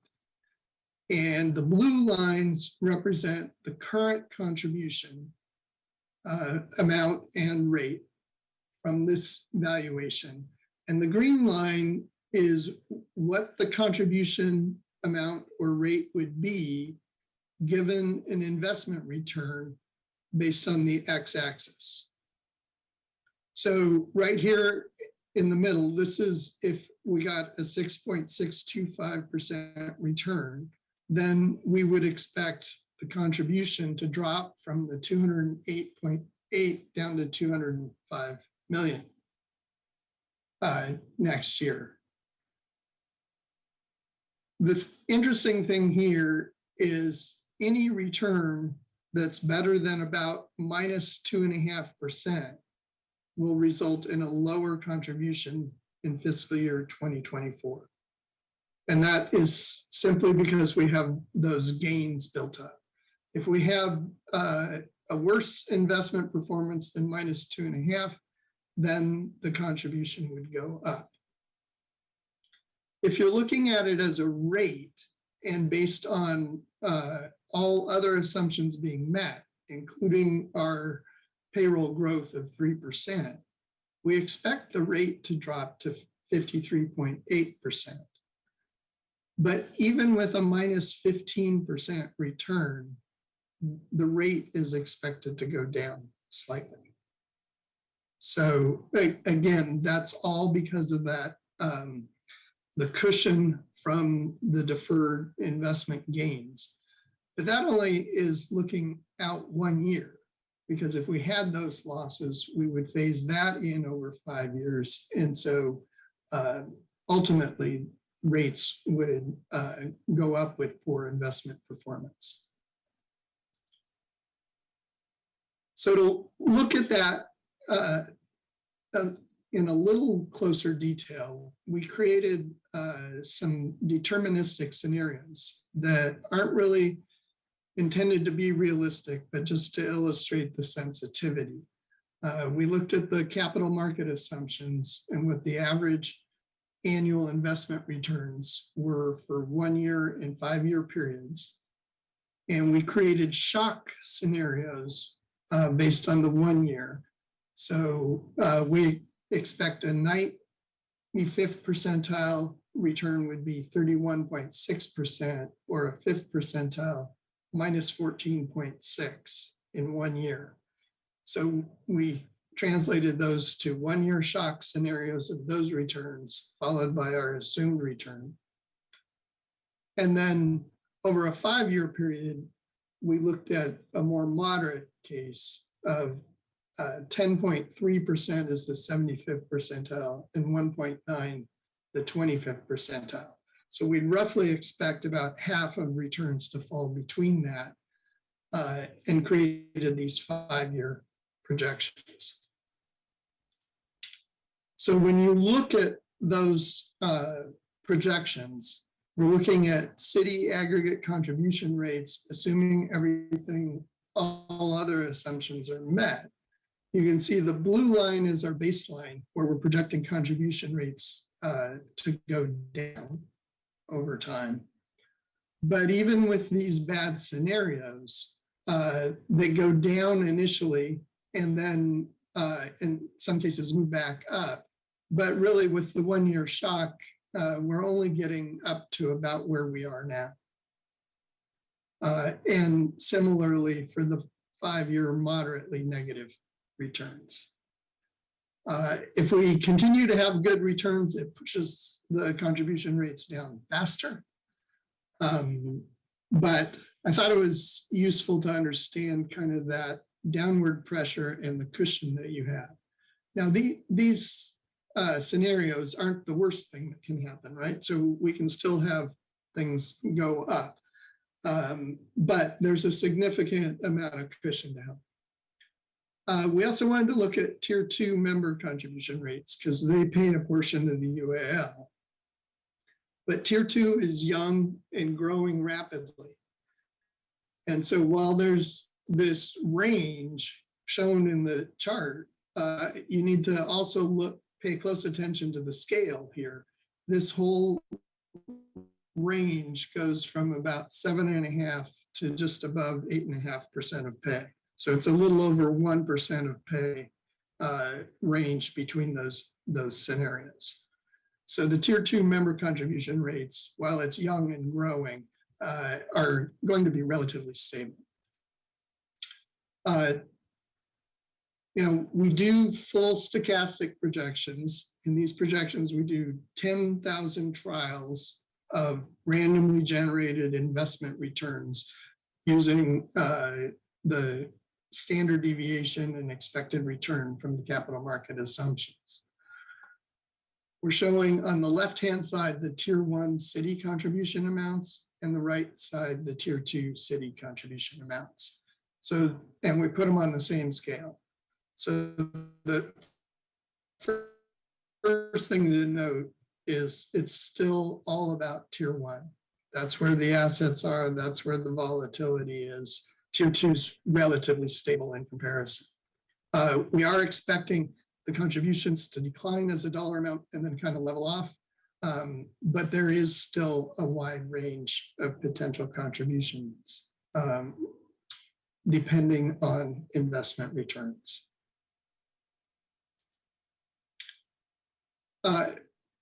Just also looking at the UAL, we're projecting the UAL to decline, and as Stephen showed, by 2040 get to 0. But there's also a wide range of results there that's shown in this chart, where it could range from a UAL in excess of 3 billion down to a surplus of almost 5 or 6 billion. Now, there are 2 reasons that this looks a little biased towards a surplus rather than a development of a big UAL. One is when we start developing a UAL, we increase contributions. So we're trying to fund it, and that helps keep a floor on how high this UAL can go. That's what those high contributions were on the prior slide. On the positive side, once we get to 0, there's a minimum contribution rate of the normal cost. So we are continuing to contribute, and we can't withdraw money. So in good scenarios, we can build up a surplus if we don't change any of our policies. But it's way too early to talk about these policies now. But if we get to a situation where we're looking at reducing the UAL to 0, we would start looking at different policies to reduce the risk, and that would narrow these results going forward. For this plan, the possibility of getting to 100% funded hadn't really been on the radar, but with the exceptional investment returns, it's now showing up on the radar, so we wanted to show that. We're not expecting to get to 100% funded until 2040. But you can see the blue bars here are showing, just based on investment returns, the probability of getting above 80%, and the green, the probability of getting to 100% based on the market value. So the probabilities are still very low in the near term, but they do build over time. So we do have probabilities of reaching 100% on the horizon. So with that, we'll take any questions. We do have the breakdown of the 5-year contribution rates and amounts that the city needs for their budgets. But if there are any questions, please let us know. Thank you, Chiron team. And are there any questions from trustees?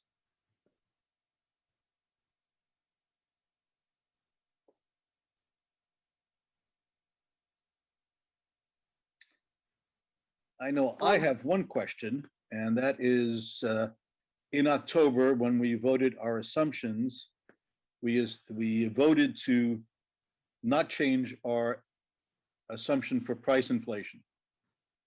In the intervening 2 months, more and more evidence of inflation has surfaced, leading up to the Federal Reserve concluding that they needed to take more aggressive action to combat inflation yesterday. So I'm feeling a little bit of buyer's remorse about my inflation vote from 2 months ago. And first of all, I loved all the sensitivity analysis in the preceding slide deck. What effect would higher inflation have on these numbers, if you could describe it generally? Price inflation. Yeah, so price inflation, higher price inflation doesn't have an immediate direct impact on the plan, because the only thing, there are two things tied directly to price inflation. One is the tier 2 COLA, but that caps out at 2%.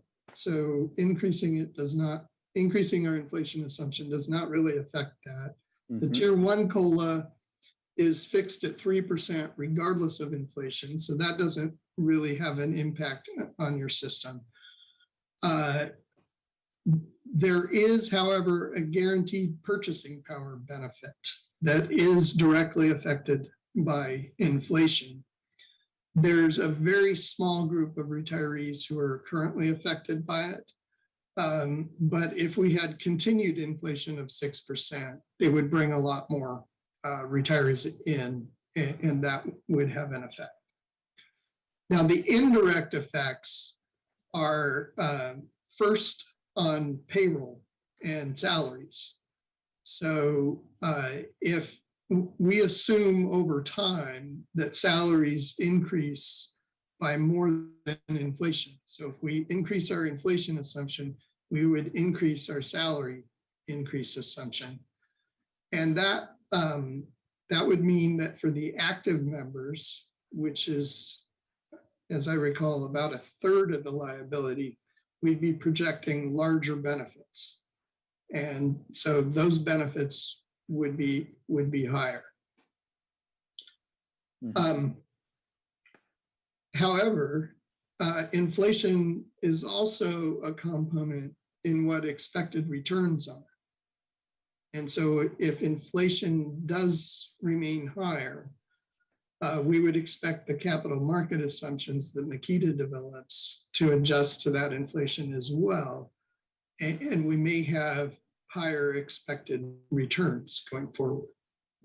So I understand the buyer's remorse, and we've been going through some of that because we've been recommending holding the inflation assumption where it is and didn't expect inflation to remain high, or projections of inflation to remain high as long as it's turning out to.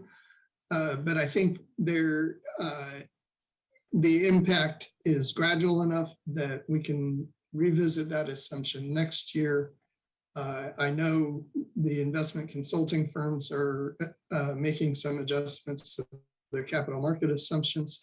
I haven't seen Nikita's capital market assumptions for 2021 or 2022, but I understand some of the others have been moving their inflation assumption up and adjusting that.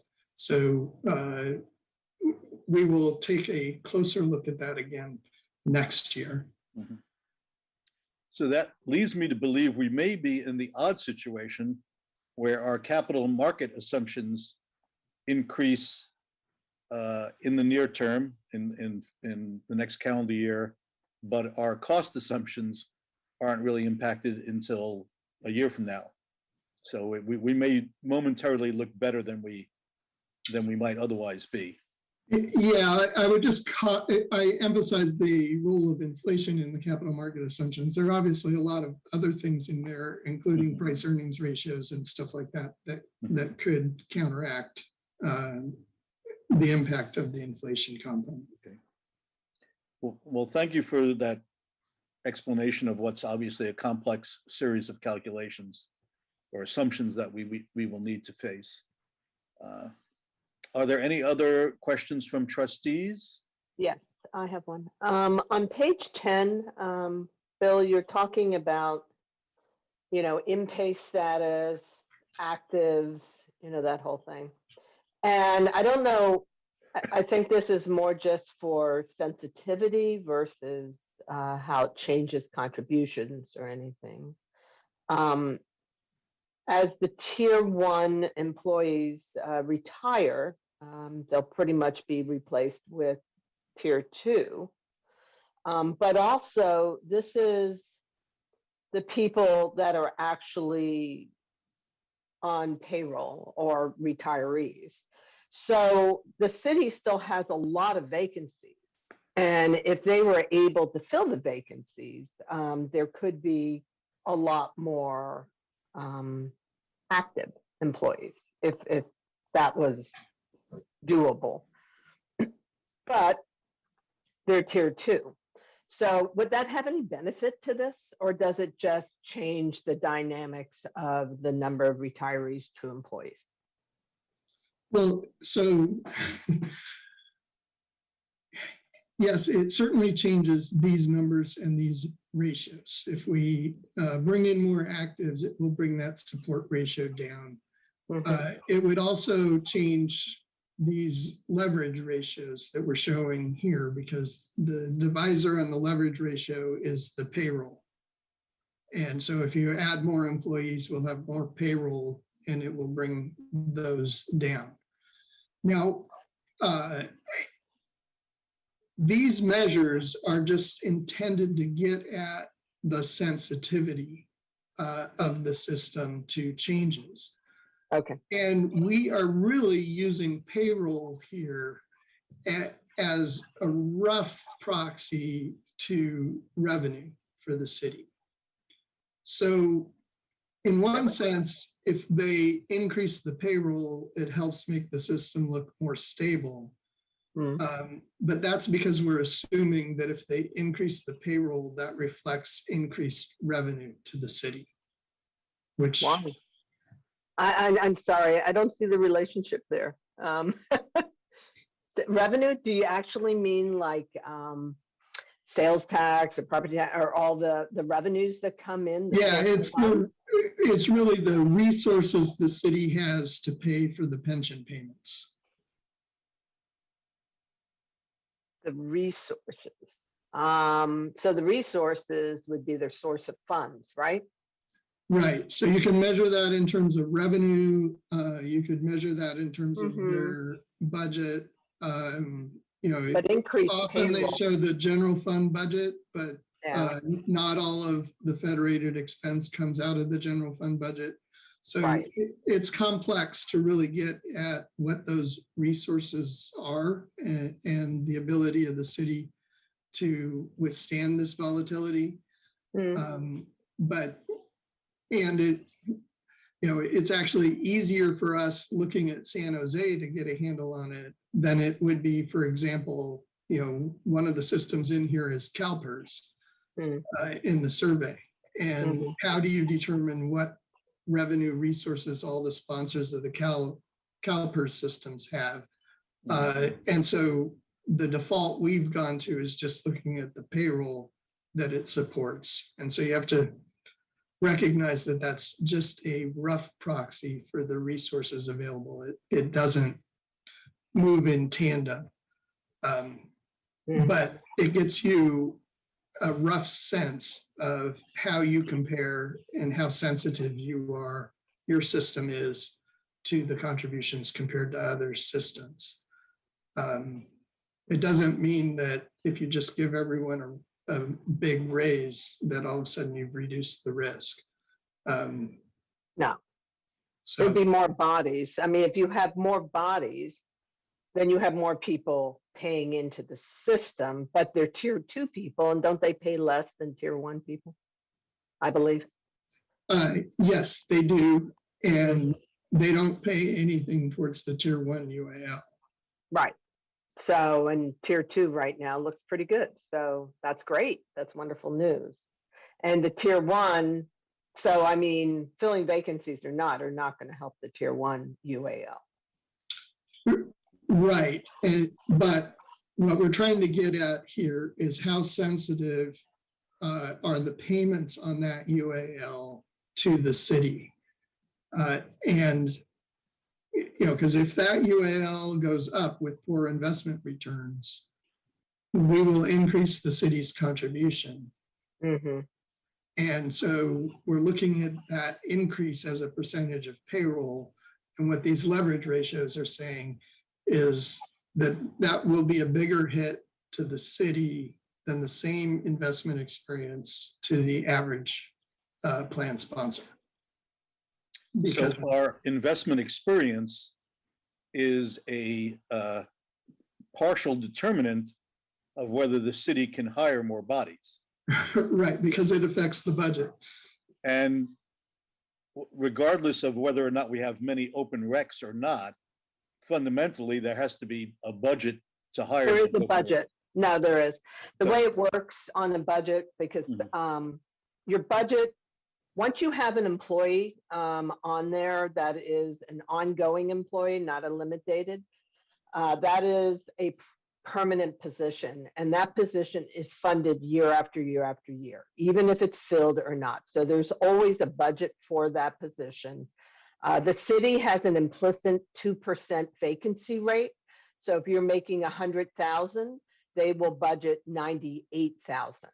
Okay, that just, you know, kind of skims, well, doesn't skim, it reduces the budget by 2%, because usually our vacancy rate at the city is higher than 2%. But aside from that, there is always a budget for these positions. There just aren't bodies paying into the retirement system, you see? Right, right. So more bodies paying in, then more money towards. And the work isn't getting done that the bodies would do. Well, the work's not getting done. But it's not going to really help tier 1 because they're not going to get hired into tier 1. Yeah, correct. I think Bill answered that question. Thank you, Bill. So the one other thing I want to make sure is clear, we always focus on the downside impact of this, but it also helps the upside. So when we had the great returns in 2021, San Jose got more bang out of those great returns than the average sponsor of a public plan did, just because of these leverage ratios. So it had a bigger impact for San Jose in a positive way. But that works the other direction. It can have a bigger impact in a negative way as well. So that's why we talk about this as just being sensitivity to those investment returns. It works in both directions. Okay. And currently we're holding to our 6.625, right? Discount rate. Yeah, that's our assumption. Yeah, got it. Any other trustee questions? And I am curious, do we still have a quorum? I think so. Okay. Harvey, Chair Horowitz. Okay, very good. So let's entertain a motion to approve and accept the Mr. final. Chairman. Please go ahead. Question, thank you. I'm glad Ms. Jennings focused on that, came back to that risk slide, because I was going to ask on behalf of the board, Bill, Jackie presented a number of these sensitivity to risk slides, but can help the board, what is the takeaway from those metrics presented on those sensitivity to risk slides? What is the message? How should the board take conclusions about sensitivity to risks into their decision on whatever issues are before them? What conclusions do you come to, you know, from looking at those sensitivity to risk slides. Can you help the board out a little bit? What's the takeaway here from that slide and the ones before it on the sensitivity to risk?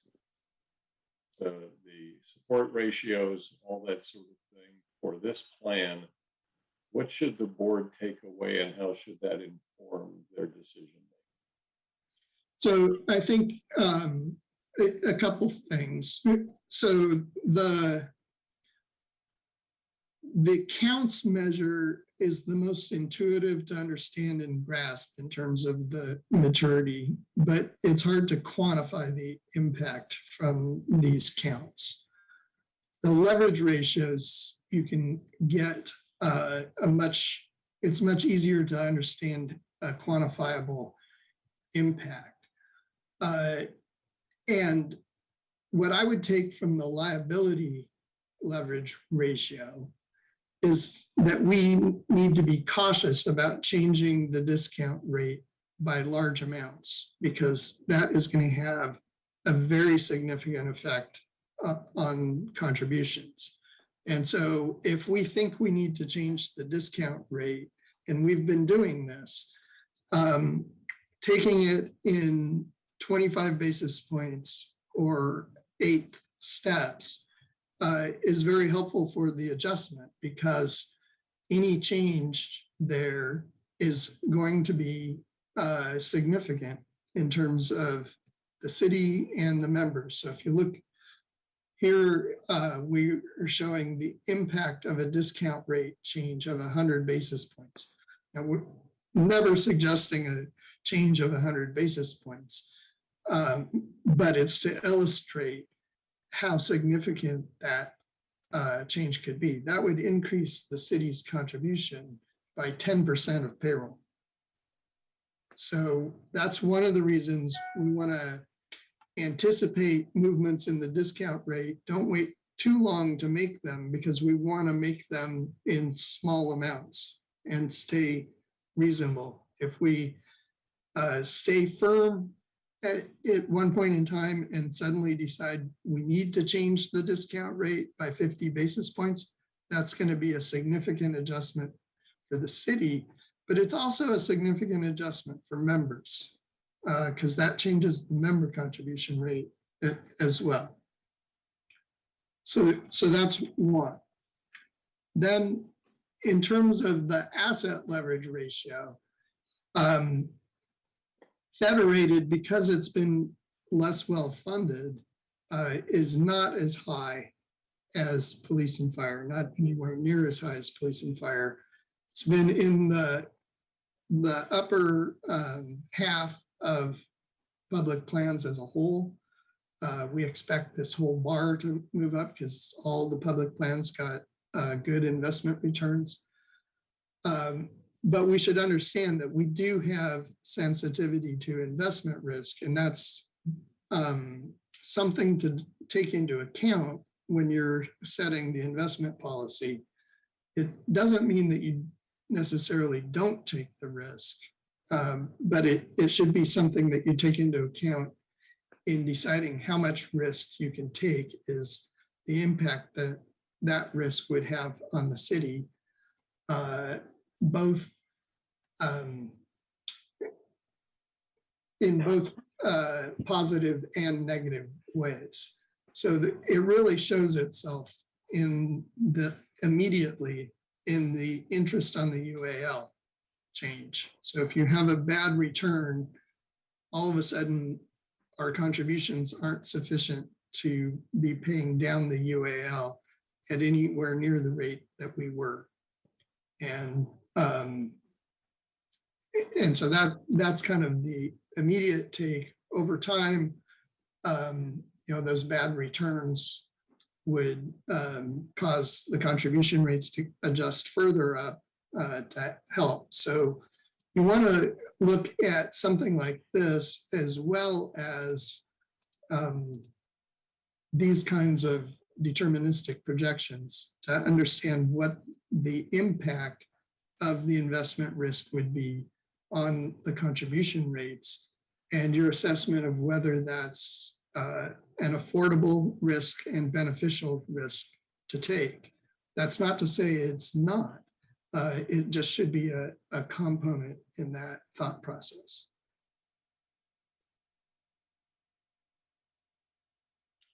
Thank you, Bill. I think that's very helpful.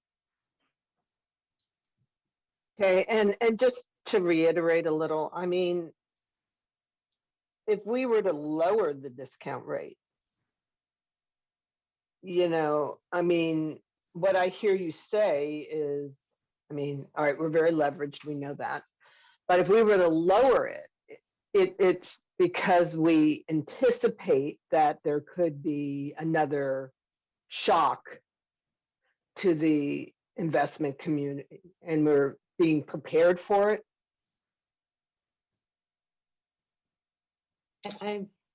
Yeah, I don't know that it's so much a shock that we're anticipating as over a long period of time, we're expecting lower returns. Okay, wow. Yeah. Lower returns or a shock. I mean, we have shocks that happen or lower returns. I mean, Bapu just gave us great news again, how we're going this year, which is lovely. But is that to be anticipated? I think the distinction, if I may, Bill is trying to make is a shock implies maybe a short-term event, a one-year event, whereas we're looking at, when setting the discount rate, over the long term, 10 and 20 years. And that would be more affected by our selection of asset allocation. Are we more into risk assets or less into risk assets? So maybe that's the distinction that we need to bear in mind. And that's a great point here, is you're balancing sort of what that discount rate is with the amount of risk that it takes to get that expected return. And so you really need to look at both of these together in that consideration. Okay, and right now our asset allocation is, you know, what, 70%, 75? I think we're 75 into equities. And so we are, you know, at that, and we're not suggesting to lower it. I know that our discount rate in comparison to other California plans is on the low end, though I know that the other pension plans are also lowering theirs. You know, they're not at the 7.5, they're, you know, they're coming down. So it's hard to,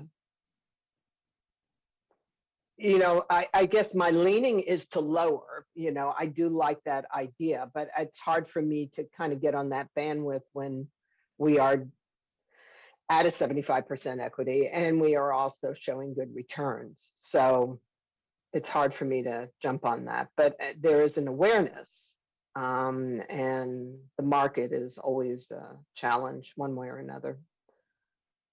It's never a guarantee. I guess that's my 2 bits. Any other trustee comment? Any other public comment? Mr. Lederman, was your question answered adequately? Yes, thanks very much. I appreciate it. Well, then I will entertain a motion to accept the final presentation by Chiron. Trustee Kelleher, did you have something you wish to say? No, Okay. but I'm happy to make that motion for you. Okay, thank you. So that's a motion from Trustee Kelleher. Is there a second? I'll second it. And that's a second from Vice Chair Jennings. We have a trustee discussion of the motion. Any public comment on the motion? Hearing none, we will have a vote then to accept the presentation and the final. That's Trustee Geller. Okay. I don't know if he's just No. background noise. Yeah, I'm sorry, I'm back on. Okay, Yeah. no problem.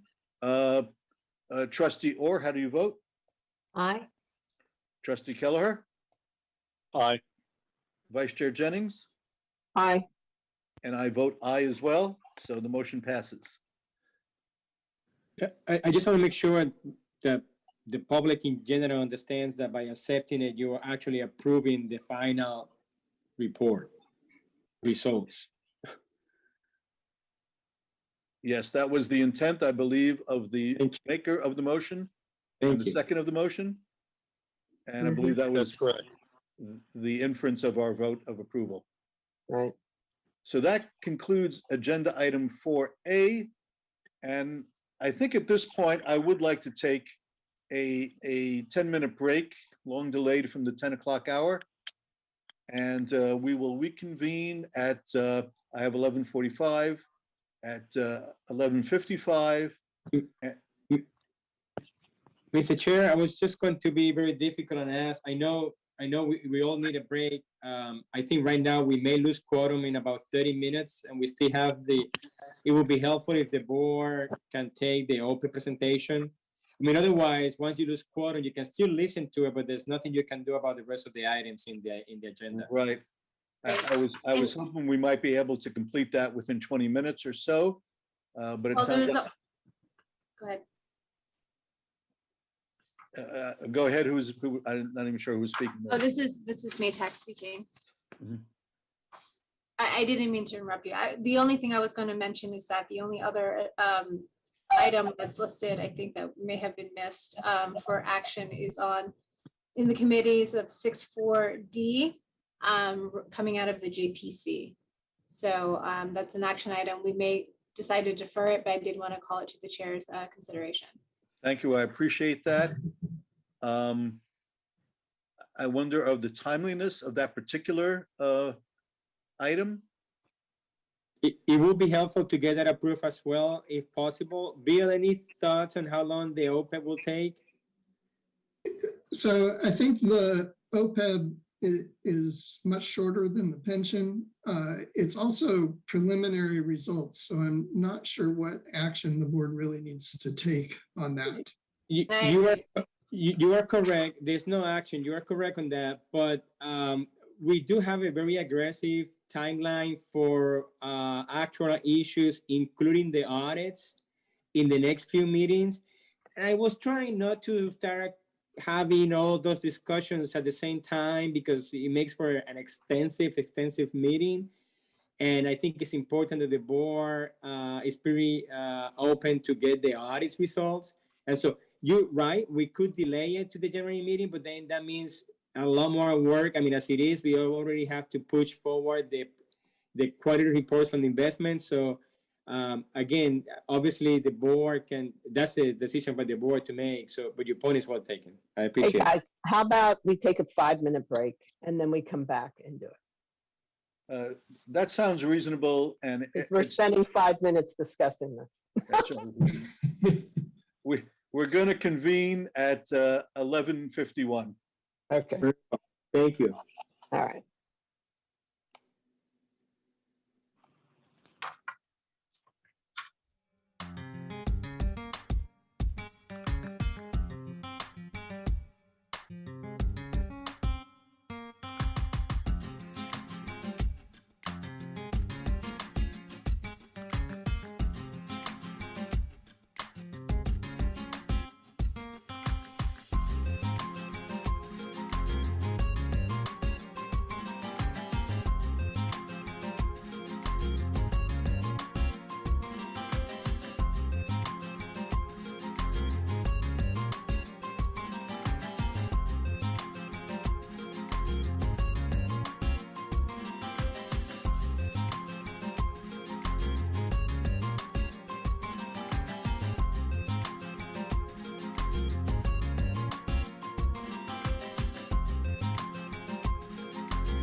Do we have all trustees back on the line?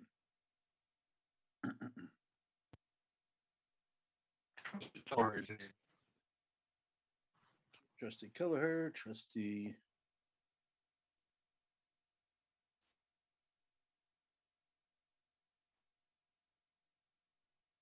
Go to gallery view here. Trustee Jennings, trustee Orr. Very good. Let us proceed then with item 5C, discussion and possible action on preliminary OPEB valuation. Mr. Hallmark, I believe that's back to Chiron. Okay, thank you. I think I brought it up. We're here with the preliminary actuarial valuation results for the OPEB plan. And given the quorum issues, we will go through this as quickly as possible, but please feel free to interrupt with questions if we get going too quickly. Just as a quick reminder, the funding mechanism is very similar to what we do on the pension side with a couple differences. The OPEB plan has both an explicit subsidy benefit and an implicit subsidy benefit. The funding is really just for the explicit subsidy. The implicit subsidies paid on a pay-as-you-go basis by the city through their active health premiums. The other key difference is that the employee contributions are fixed. What we do does not change them. It only changes the city contributions. So in the pension plan, when we change the discount rate, it affects the employees as well as the city. Here, it would only affect the city. The preliminary results are very positive for the plan. This is the same kind of chart we showed for the pension plan. The liability for those in pay is in blue, gold for people who have left the city but have not commenced benefits, and red for the active employees. At the 2020 valuation, we were 54% funded. This valuation all the way to 71% funded. And so you can see two things happening here. One is the assets went up because of the exceptional investment returns as well as the contributions. But the other thing is the liability actually went down. And that liability went down because primarily because of the premium experience for the health plans. So on the right-hand side, we're showing the contributions just split between the members and the city. The member contributions are a fixed percent of pay, but for the closed group that's eligible for full benefits. And so that is going down as a dollar amount just because we have fewer members who are still contributing. The member contributions are actually more than the normal cost, which is the expected cost of the benefits for the next year of service. So the member contributions are helping to pay down the UAL. The city's contribution is dropping by about $3 million over the next year.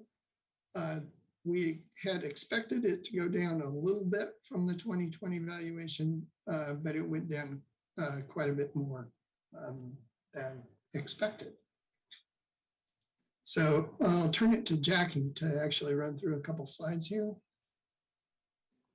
For the membership of the plan, you can see that your total membership increased very slightly, but the biggest swings are in your active population. Now, to be eligible for full benefits, the plan is closed. So you've got a decrease in your active population there as expected.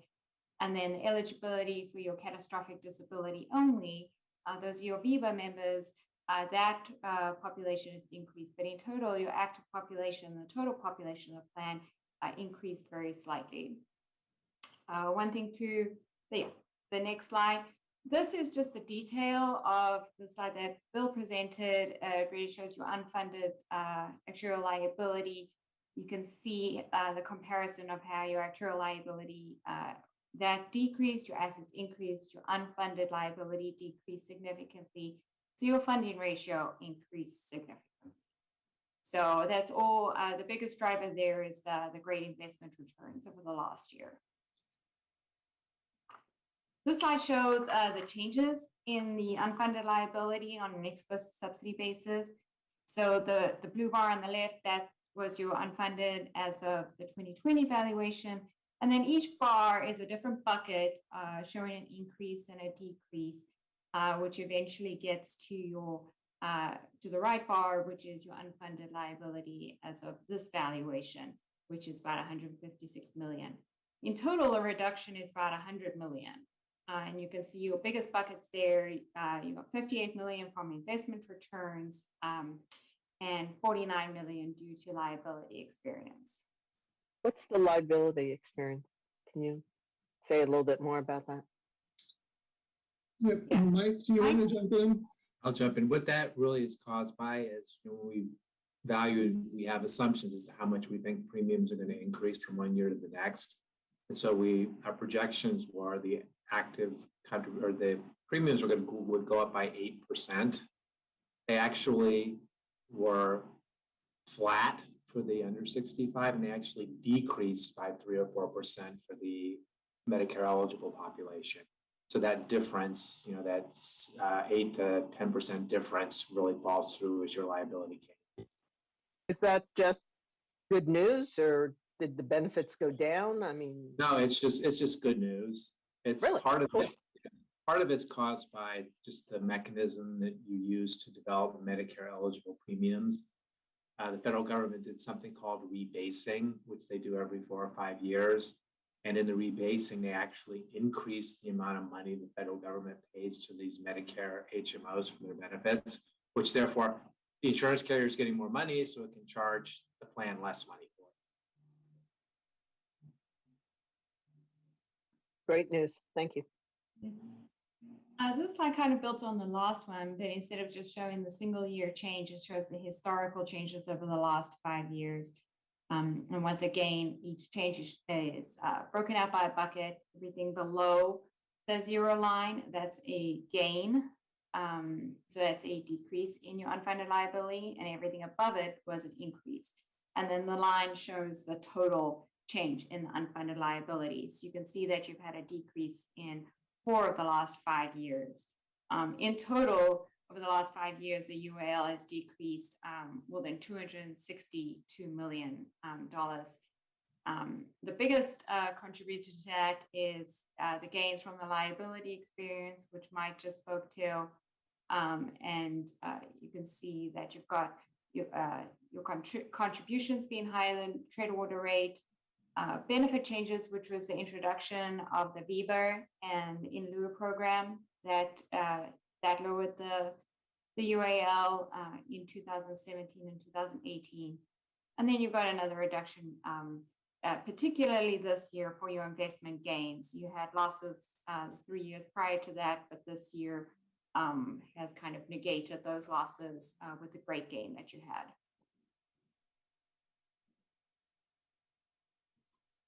Are there any questions regarding this? Mike, you want to give a little more history on the liability? Sure. Yeah, because one of the things, you know, one would question is, well, geez, why are we so far off? Why have we had so many liability gains over the last 5 years? If you actually took this chart back another 5 years, it would go the opposite direction, where we've actually had liability losses because particularly premium increases were greater than we expected them to be. So this is more of a timing issue. And unfortunately, the way that things have been historically split out in our valuations, we really weren't able to produce this level of detail. But if we could, you'd really see things go the other way. So it's just the last 5 years have been really, really positive. So the other thing we wanted to just look at in terms of the liability is understanding where the real liability is. So first, like it is in the pension plan, about 2/3 of the liability is for people currently receiving benefits. And that's these different shades of blue slices are the people receiving benefits. But the other piece to understand is that the liability is really mostly for medical benefits after eligibility for Medicare.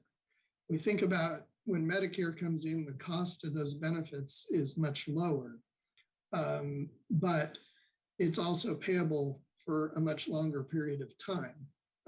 So it's for the remainder of their life after age 65, as opposed to the pre-Medicare benefits only going until 65. So even though it can be a larger dollar amount in an individual year, the medical benefits after eligibility for Medicare are about 2/3 of the liability compared to 23% for before, prior to eligibility for Medicare.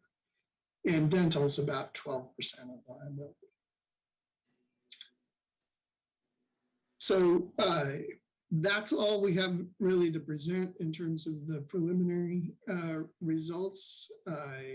This is a little bit more detail on the contribution. We're expecting the city's contribution is about 16.9 million. It's decreased about 3 million from the prior valuation. We didn't even mention, but the city has an optional cap they can impose if the contribution gets too high, but that cap is almost $49 million. So the contribution is nowhere near that cap. And then the implicit subsidy amount that the city is paying has stayed relatively level. So with that, we'll take any questions you may have. Thank you, Mr. Hallmark. Any questions from trustees?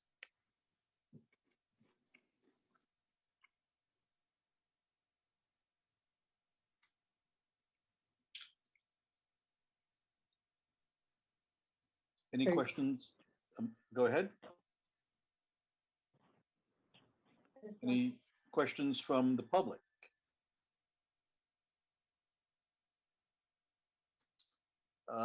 Mr. Pena, did I understand correctly that we do or do not need to vote to accept these this presentation? Well, I used to think that we had to. Lately, Karen has been saying these are preliminary numbers, so they suggest not to approve it until they bring the final numbers, which will be at the meeting in January. Did I get that correctly, Bill? Yeah, so the meeting in January will have the full report. It'll have the detailed contribution amounts in it, as well as projections. And so my understanding is that's what the board really needs to approve. These are preliminary numbers that we wanted to get out for discussion, and in particular wanted to be able to generate these results to give to Siegel so that they can complete their audit in a reasonable period of time. Okay. All right, then I think we'll forego then any action on this item.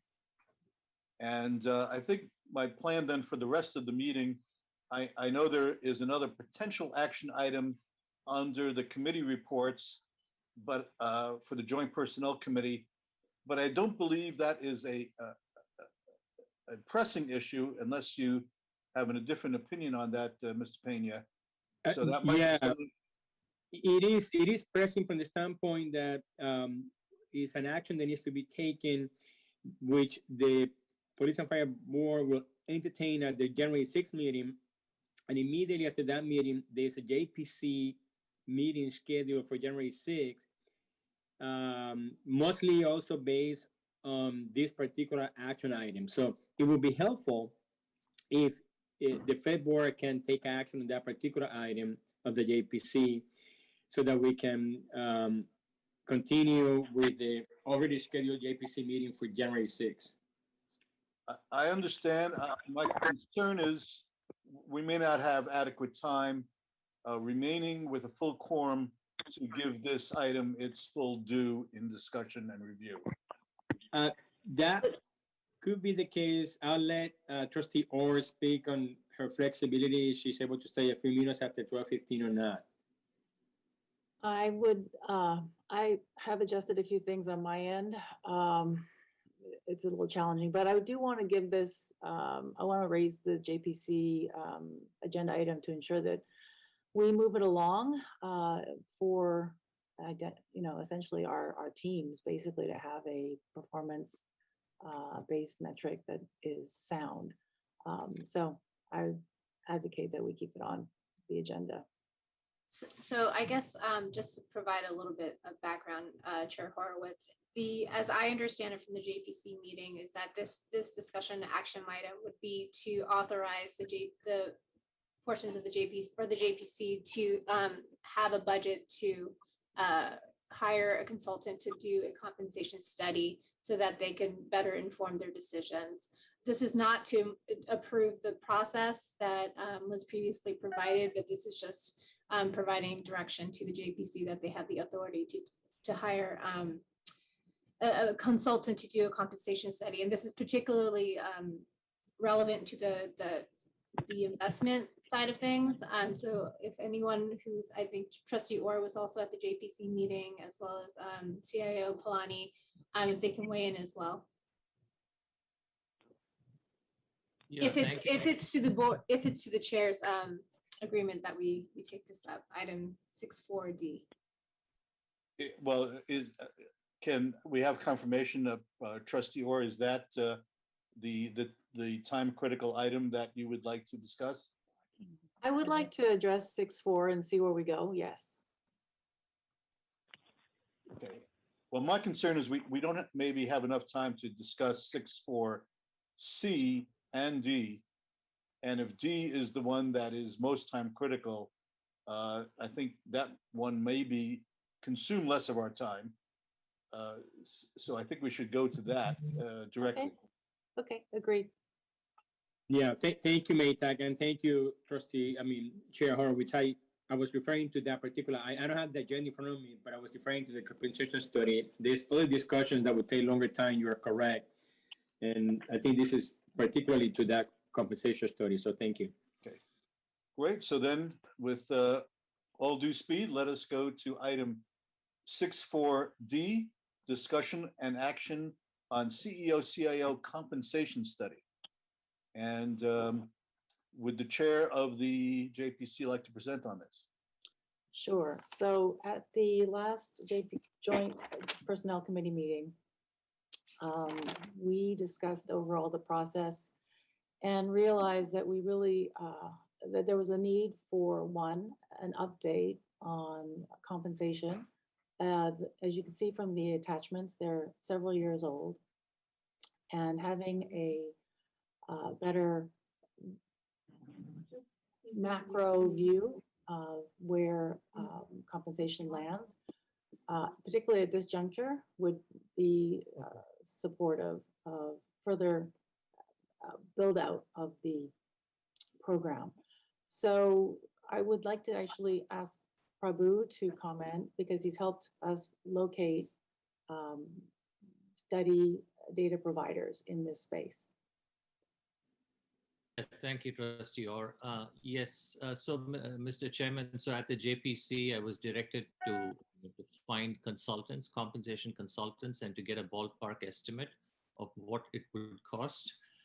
We were told that the JPC has the charter to actually appoint those consultants, but did need the board to approve an upper limit, dollar limit, to hire those consultants to pay for them. And so we did talk about Koff and Associates, who've done the previous study, as well as McLaughlin, who's the preeminent compensation consultant in the asset management business. And so staff did reach out to McLaughlin, and we came up with some numbers. And these are conservative numbers, and we are hoping that the actual cost will come in lower. But we estimate that it'll cost about $150,000 to hire both McLaughlin and Koff to conduct a compensation study, an updated compensation study.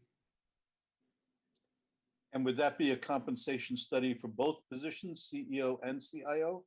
This will be for both positions, CEO and CIO, as well as instituting an incentive compensation plan for the investment team.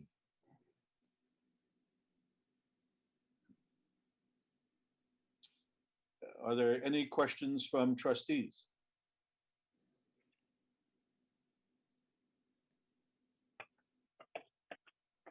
So the compensation for the CIO and CEO is approved by the board. For the investment staff under the CIO, is that through the city? Isn't that not through the board? Let me take that, Prabhu. The investment, well, Prabhu can speak to his discussion with McLaughlin, but the investment positions at the Office of Retirement Services are under the CIO and they are under Measure G. So the compensation study actually lies with the boards. The range of the position will ultimately have to be vetted with the city and the city council. But they are part of the Measure G professionals positions, which are to be, again, every so often, be included in a compensation study to be brought forward to the city council. And I think that's why, along with the incentive concept, is going to be addressed by the study. Prabhu, is there anything else that you would like to add to that?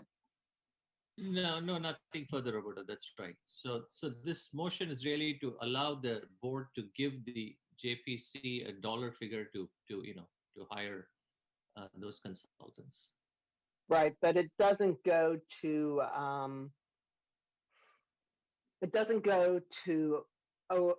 HR to review.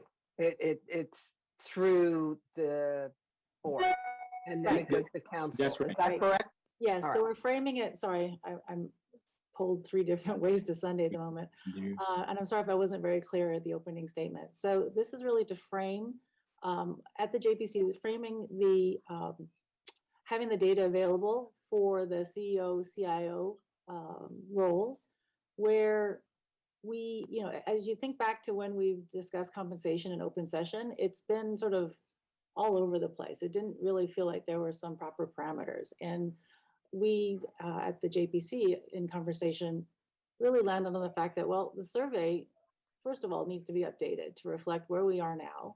And it should help us really shape the overall total compensation and incentive compensation philosophies and processes. So we, on both sides with police, have agreed that going forward with a compensation survey makes sense. And we're really looking to the broad board today to approve the budget.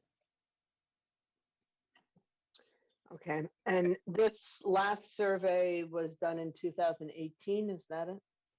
Correct. Yes. Okay, so that would get you, and that would now then be based on 2021? I assume the survey that these people are going to do, this consultants? Yeah, and I think we'd like to get a range of input of what they're seeing in the marketplace. From the last What are driving trends? What are issues of cost of living, future of work? Now that we don't really come in to the offices, all of those factors. I don't pretend to be any kind of HR and comp expert. So, but it's so I'm trying to understand this, and the reason is I also am involved in this kind of thing of sorts with the city. So I'm knowledgeable from the city's processes, and I'm trying to understand what we're going to get for 150,000, which could give you an employee one time. So is it going to be refreshing what has already been done, or is it something totally different? Because it's only been 3 years. in my sense, partially it's a refresh, but really it's being driven by the fact that we're reviewing the overall evaluation process, right? And we'll set that aside. We're not going to look at the process and evaluation and the mock thing that we did previously. Mhm. But what we're looking to do is, expand the compensation where if as merit-based as possible, relative to our peers, and link and align performance of the portfolio to performance of our investment staff and teams. So Julie, part of this compensation study includes, I think as Trustee Orr just explained, Prabhu, feel free to join in, an incentive compensation part of it that is not really something that the city or HR is usually work on. And so that's why it's also critical to have a firm that is not only has the data, but the knowledge and experience on dealing with, this kind of approach of incentive compensation. Understanding obviously that this is from the public arena standpoint, but that's also a big part of the study. From the what? Public? What did you say? Well, the incentive compensation is not really something that is well known in the public arena. So we're going to have to bring this forward with a lot of data and information to the city council. Okay, so I mean, again, I'm just really trying to understand what we're doing here, and I'm still not getting it. So I apologize for the constant questions, but I'm just not there. We're doing a new type of survey. We're kind of, all right, so what was done in 2018 was done in 2018.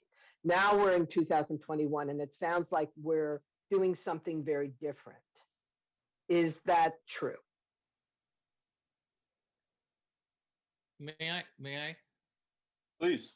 Okay, let me also try, Trustee Jennings. So I think it's part refresh, and so 2018 data is stale, and so we'll get new data from from subsequent years. So that's part of the exercise that you were alluding to.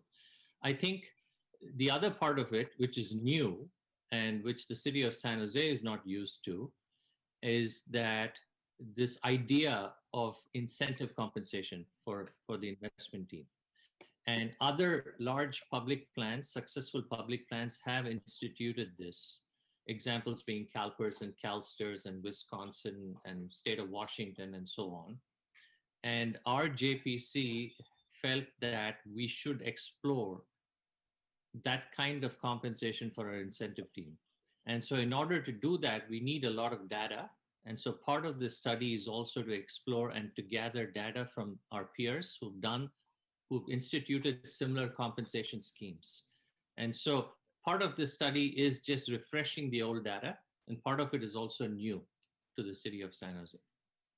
And is that like, all right, so the new aspect of it is such as like bonuses, or, I mean, is it getting rid of the MPP and going with something different? Or is it keeping the MPP and then adding a bonus section or sorts? This is not the review process, Trustee Jennings. The review process is still right, going the new part that Prabhu was talking about. That I get the review piece. Yeah, there is a portion in the new process where they compare, especially in the investment side, results to the benchmarks, and then I'll let Prabhu take it from there. Well, I think that's right. So it's not to get rid of the MPP or anything, but this is to explore an incentive compensation scheme that's performance-based, right? So the more value that's added by the investment team over the benchmark, right, is to incentivize our staff and to make it our overall compensation more competitive to attract and retain the best talent. So if I can possibly clarify, at this point, we're simply collecting data on what other pension plans have done in terms of some type of bonus payment, but we haven't made any decisions about whether we will implement that here at San Jose, and if we were to, what that would look like and what the numbers would be and how they would be judged. That's a good way to summarize it. Authorizing a fact-finding mission. Yes, that's right.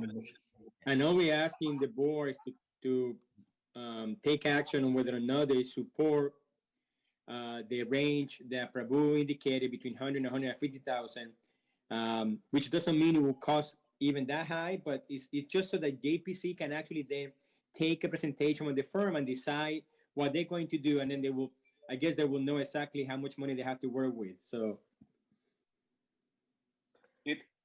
it does occur to me that the 150,000 represents a fairly significant percentage of the compensation that we're actually studying, which strikes me as a bit odd.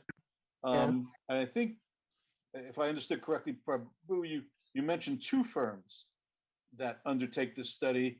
Is it seen, obviously 2 data points are better than 1, but is it seen as essential that we hire both firms? Yeah, I mean, that's really up to, that was a suggestion from the chairman of the Police and Fire Board. And so I think that question is best addressed to him. And I think he had the same logic, Chair Horowitz, that more data points are better, because it was felt by the JPC that this being new for the city of San Jose, that we need to collect as much data as possible, because there are several steps along the way if this were to be ever approved by the city council. And more data, the better. Right, but it does come at a cost. So. It does. I think it's really, just to frame it, this is a range budget. It doesn't mean it'll be that cost. So we haven't gone to any, negotiations at this point. It's really, we wanted to have a ballpark to come to the table with something to serve. And the idea of having 2 providers is keeping one, so there's a consistency from the prior year, that there's easily translated, and then to have a second provider, which would give us, something to mirror off of, and also go deeper into this incentive-based structure that, frankly, again, is really, really new landscape for all of us here. And would the survey only be California systems or nationwide, or what? Nationwide. Yeah, and those are things that are to be determined. Obviously, we want to have as much data as possible, and so I think we're jumping a few steps ahead. I think this is just to for the JPC, to allow the JPC to hire those consultants. Oh, I have another question. So if we were to approve something like this, Roberto, is this within your budget?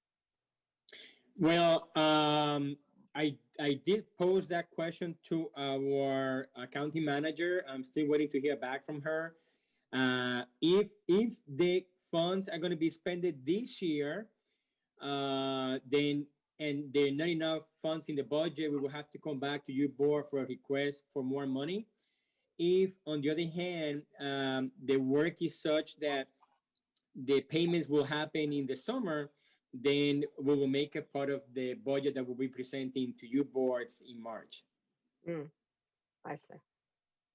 Okay, so it's not something you can absorb right now. I don't know the answer to that. I don't know. That's what I'm saying. I'm waiting to hear from the county manager, but my gut feeling is that it may be a challenge to do that. And if we do have to go ahead and actually spend the funds this fiscal year, and we don't have the flexibility in the budget, again, we will have to come back to you board for a request for a budget adjustment just for the fiscal year. But another option is, because I just 150 sounds like a lot to me. I'm sorry. And I also, I deal with this with the city, and 3 years is not that old. It just, to me, it's not. We live with this all the time. I can give you multiple cases of that. And nowhere in the city am I aware of where we pay bonuses. We can do like reviews, and you can get an outstanding, and we've done that, on MPPs, where then we go and get a higher rate. So this is something I know for a private firm, this is no big deal. You get bonuses all the time. Okay, I get that. I came from private industry, but in the public, for the city, we don't. Okay, so all of that is kind of raising the hairs on my back, as you can hear. And the one thing, Roberto, that you could do, because you do have some vacancies, or you have had vacancies, is you can do end of year adjustment where you take money out of your personal service and move it to your non-personal to pay for this. We could do that as well. You're correct, and then I will have to write a memo to the board to let the board Right. know that. Yes, no, understood. Yeah, that's another option. So And the option. I would recommend something like that. I could stand behind something like that. Okay. And then you could have the agreement and you could encumber it. So thus it would already come out of your budget. And Barbara, you should understand everything I'm talking about. So I guess I would, all right. So I'm very hesitant, as you can hear, as a city employee. You're hesitant about, not about the data providers and making a budget for getting this information, just to be clear, the topic that we're really. Yeah, I'm not, I mean, We're thinking about the bigger 155. issue and the newness of it, I think, right? Yes, and also doing another salary review when it's only 3 years old. Okay, that, I mean, again, I don't want to take you down a rabbit hole of what goes on within the city, but there is a number of things I could bring up that would talk about inequity. And, you know, Roberto and Rapu are one of the highest paid within the city. So I know it's not equitable on a private basis. However, I do understand the value they add and the jobs they do. So if Roberto could do something like that financially, I don't want to see the budget go up. I guess No, that's that's I think we appreciate your comments, Trustee Jennings. I duly noted. We understand where you're coming from. That was one of the concerns that we had at the committee level, and I certainly will consider adjusting the salary and benefits to share, you know, to bring the cost for this engagement. And if we could do that, we'll definitely take that approach if at all possible. I think just to be completely honest, in the sense that the description of the item was probably not the best one, because I think a big part of this, I know it says CEO and CIO, but it really a big part of this is incorporating the investment officers, investment professionals of the investment team, and the incentive. So I just don't want that to get lost in the conversation, because I recognize the description doesn't mention them, but that's a big part of the goal here.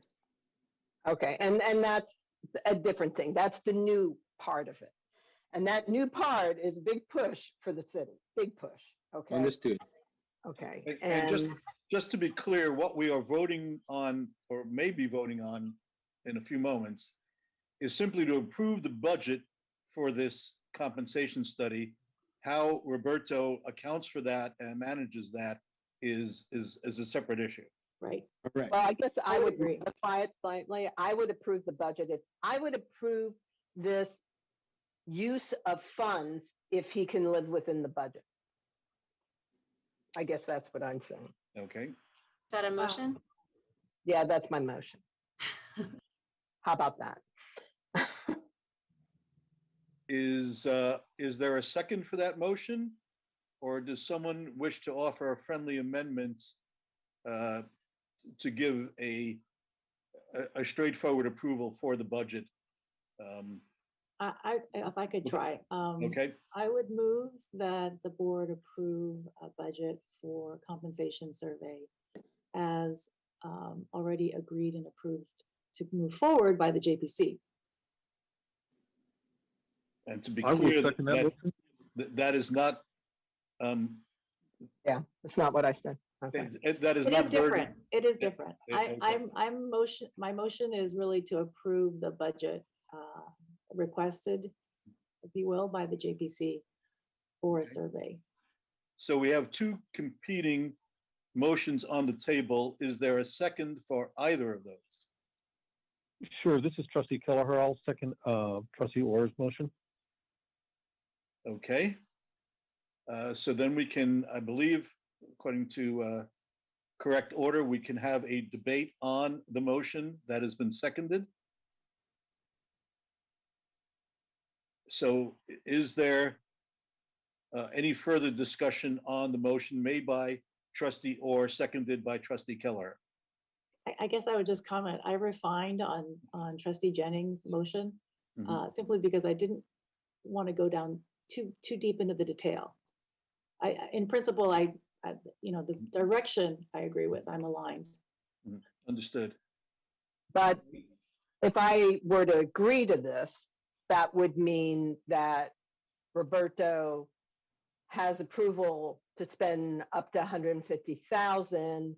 And since it is an unbudgeted item, he would have to request additional funds So through the budget process. I will promise that I will do, I think we do have the funds available when you consider the vacancies. I wasn't looking at it from that standpoint. That was a very good idea. I will do my darndest to make sure that the budget does not change, and the worst case scenario that I come before you board to ask for an approval to adjust funds within the buckets that we have in the budget. Does that make, I mean, I'm not saying that that's what's going to happen, but I think it's very likely that that will be possible, and I will work very hard. You can always do that. That is not a big deal. We do that in our department all the time because we have are made correct. savings. But to be clear, I vote on the motion made by trustee Orr, seconded by trustee Keller, is not encumbered by Roberto's ability to execute on that darndest that he was going to try.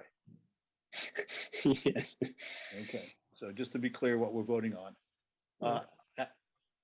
I'll add my own personal comment. The sum of 150,000 does surprise me relative to the compensations that we're talking about.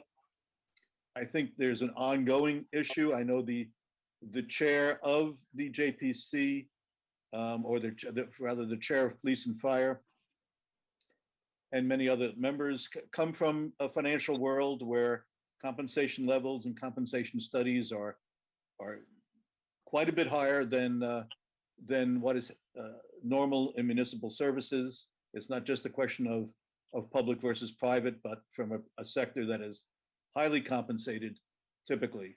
So it is an ongoing and will be an ongoing issue. But I personally will vote to approve the compensation study so that we have the data in hand to make these judgments. So if there's any further discussion from trustees or comments from the public, and hearing none, we will have a vote on the motion made by trustee Orr, seconded by trustee Kelleher. And in order of seniority, trustee Orr, how do you vote? Aye. Trustee Kelleher, how do you vote? Aye. And Vice Chair Jennings? I think at this point I'll abstain. Fair, and I will vote aye as well. So the measure carries 3 approval, 1 abstention.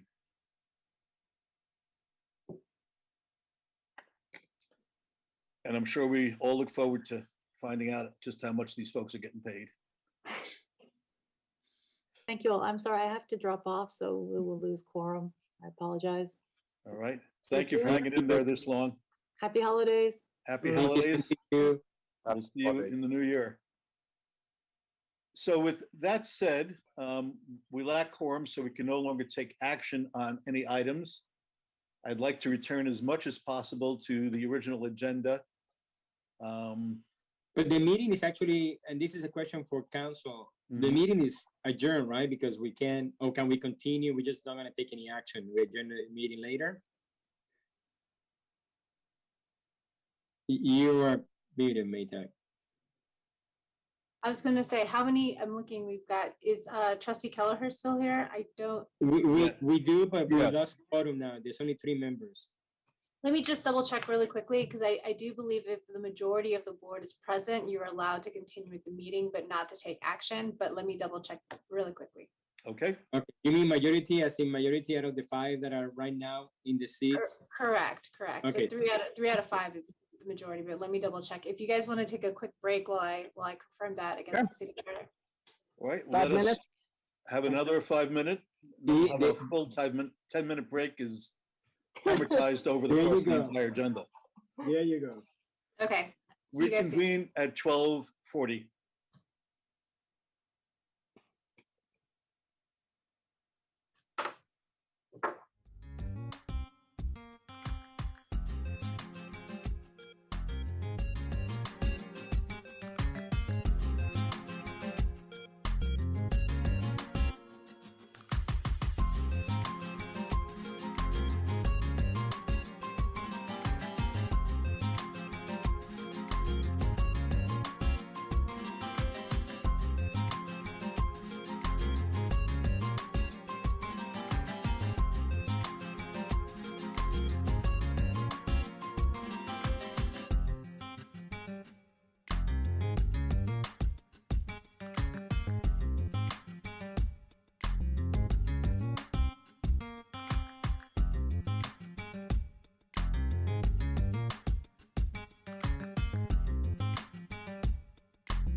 Zoom.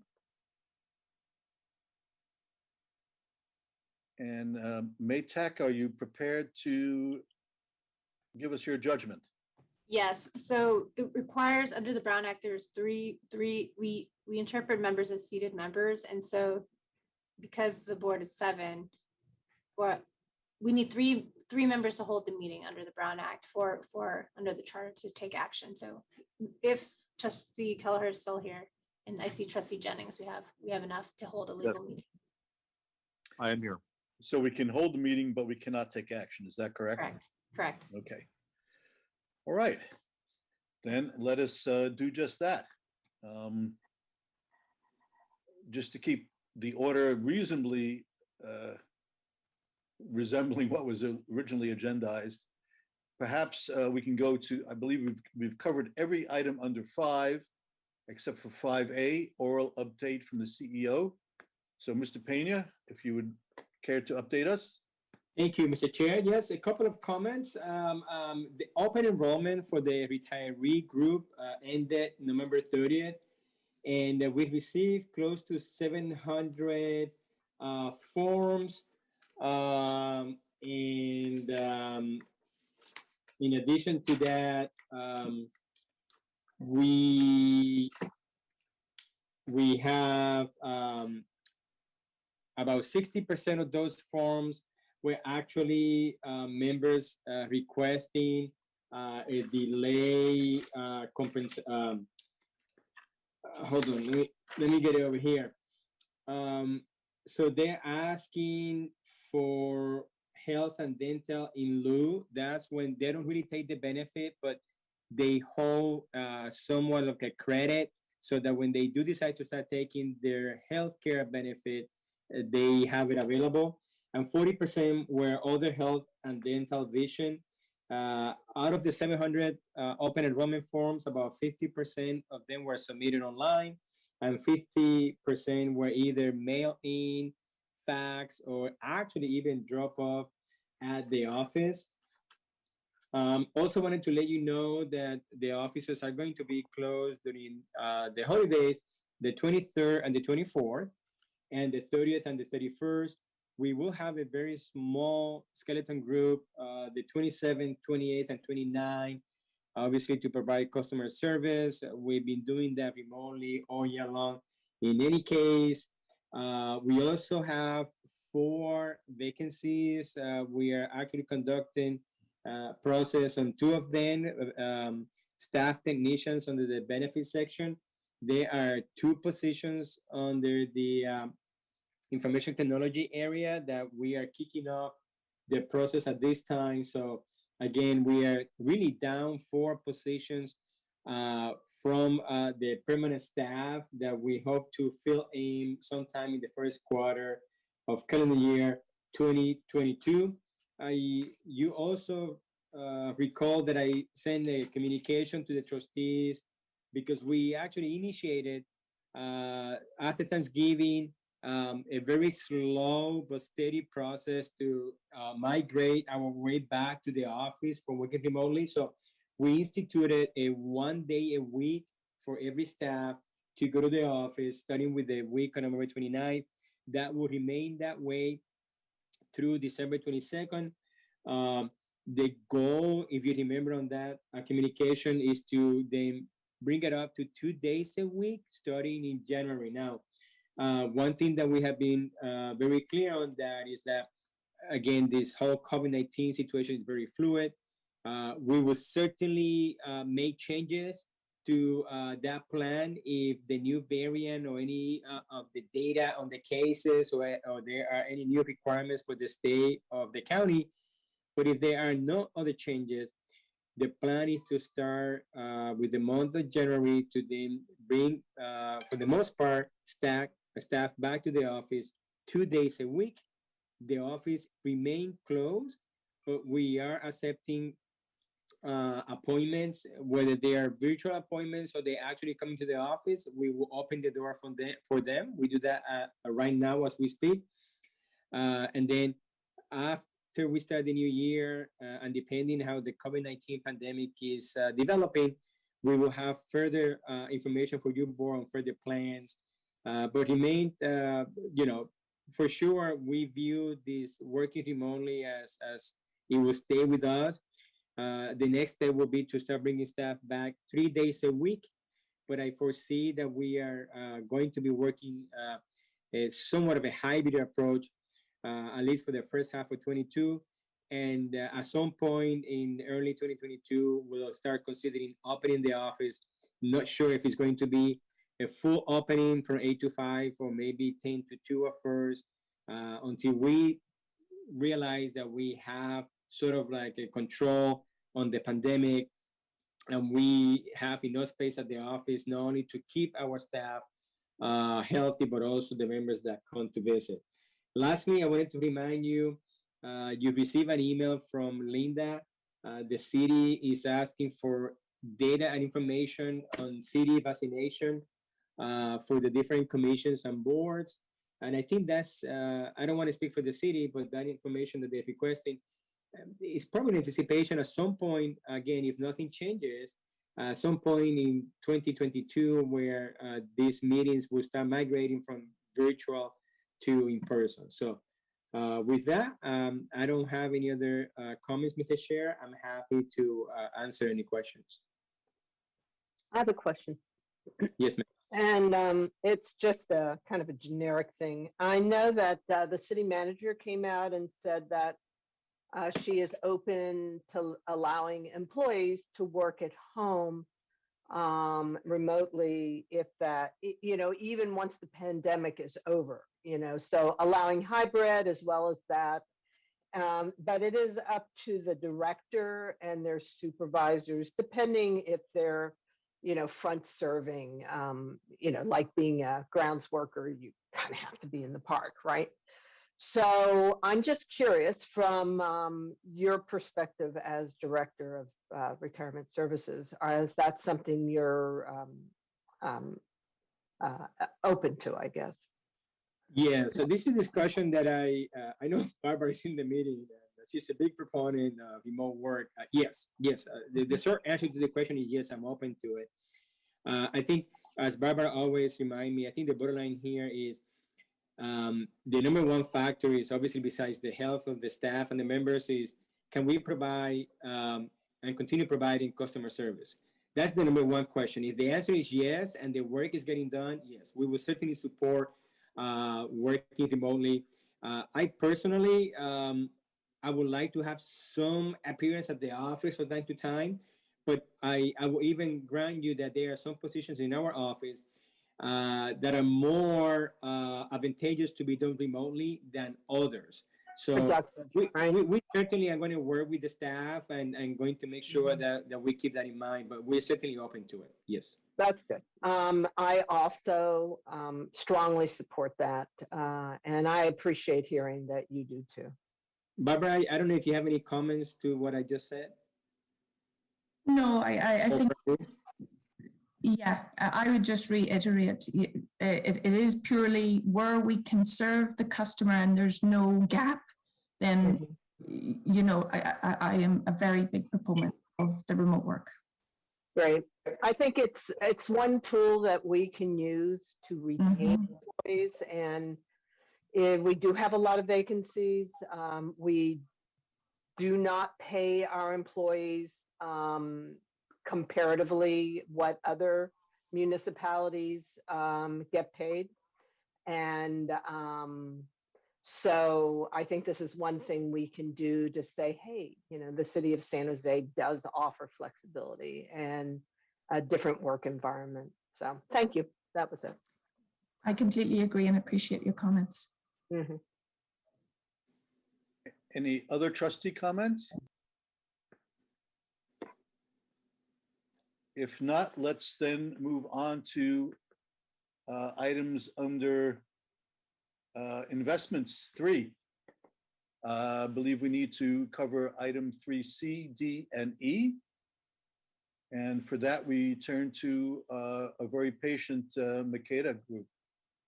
So item 3C, presentation of calendar second quarter 2021 private markets. Another nice thing about the virtual environment is it's not as painful to wait for a few hours as it Okay, would be hopefully. sitting in a chair in the council Yeah. chambers. Hopefully you have to make change- you productive don't have to change use your of the flag. time. Yes. So first we have the public version of the private markets report for the second quarter of 2021. As you know, these reports are lagged. So we won't see some of the recent likely positive impact of some of the economic turnaround. Some asset classes like infrastructure were negatively affected last year when people weren't traveling as much and things like that. We haven't seen some of those improve yet, but we would expect to in the future. If we take a look at page 2, you can see the full private markets program returns for each asset class. You can see that legacy private equity, Neuberger Berman, and real assets all have IRRs that are above what their public market equivalents would be on the far right. So if a dollar was invested in public relative to private, real estate and private debt fall below their public market equivalents, mainly because of legacy investments that were invested, 10 years ago or even more in the case of private debt. Recent returns for investments made by this investment team have been strong, as we will see. In the interest of time, within private debt, I'll skip ahead to page 6 to just look at all of the underlying investments. Private debt does stand right now right on target. There's a 3% policy target to private debt, and 3% of the fund is currently invested in private debt. So that's difficult to accomplish sometimes within private markets, but is tracking right as we would expect. And if you look at, at some of the investments that were made, for example, since 2017, so you have 1, 2, 3, 4, 5, investments that have been made in the past few years.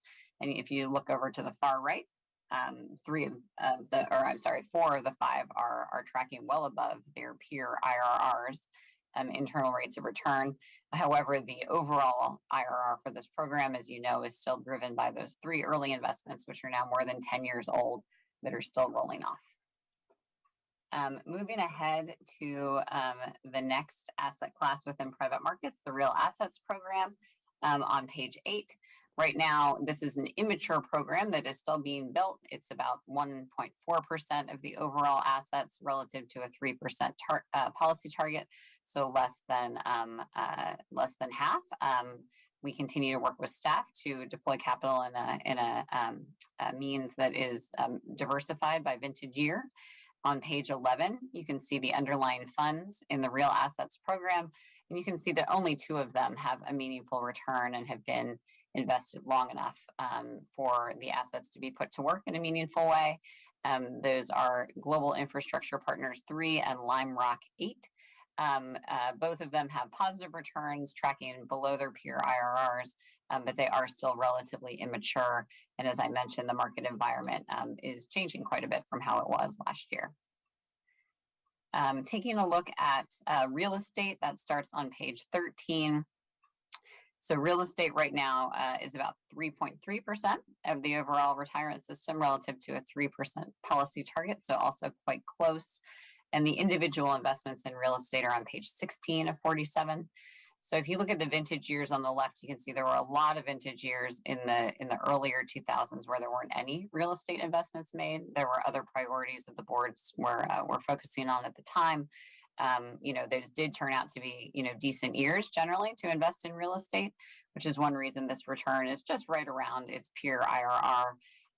But we have a variety of investments that have been made more recently that are still in the J curve, and we expect are tracking as we would expect. The newest program within private markets is venture capital, starting on page 18. This is only 0.2% of the total retirement system now relative to a 4% policy target. Just one investment, Innovation Endeavors 4, was made in 2021, and that performance is not yet meaningful. I'm happy to take any questions on the Federated Systems private markets, and Jared next will talk about total fund performance. Thank you. Any questions from trustees at this point?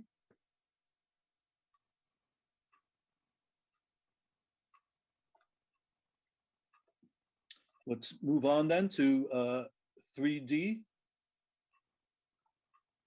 Okay, thanks, Chair Horowitz. Good afternoon, everybody. So we can review the full plan here, but a couple of market comments before we get into it.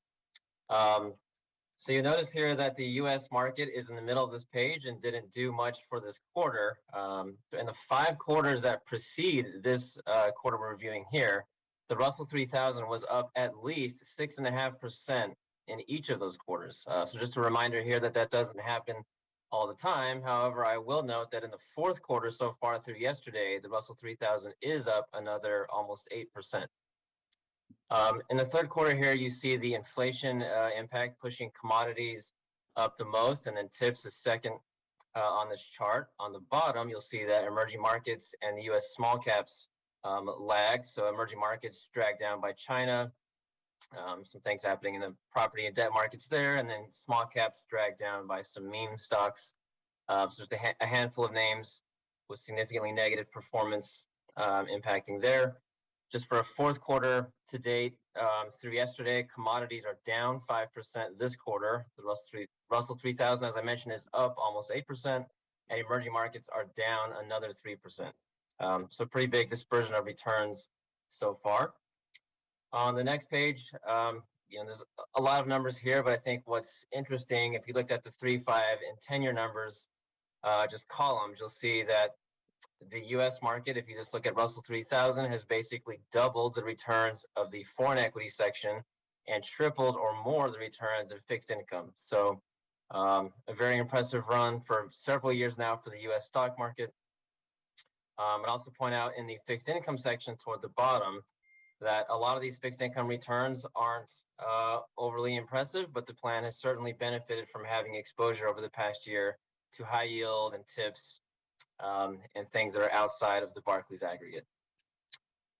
If I go to page 24, we can look at the plan as a whole. So you see about $3 billion in assets here at quarter end. That's up about $162 million from June 30th quarter end. So the gains over the quarter, mostly from inflows, but also some nice investment gains as well. And all allocations are near policy target. On page 25, we can look at some returns. So more muted returns here for the quarter in absolute sense compared to prior quarters, but still ahead of all benchmarks for the quarter to date period. Top third of the peer group over this period as well. And strong 1-year returns versus all benchmarks. And also, pretty close to being top third of the peer group for the past year. Notably, I mentioned that all 3, major functional asset class buckets of growth, low beta, and other, each of those outperformed their benchmark over the past year.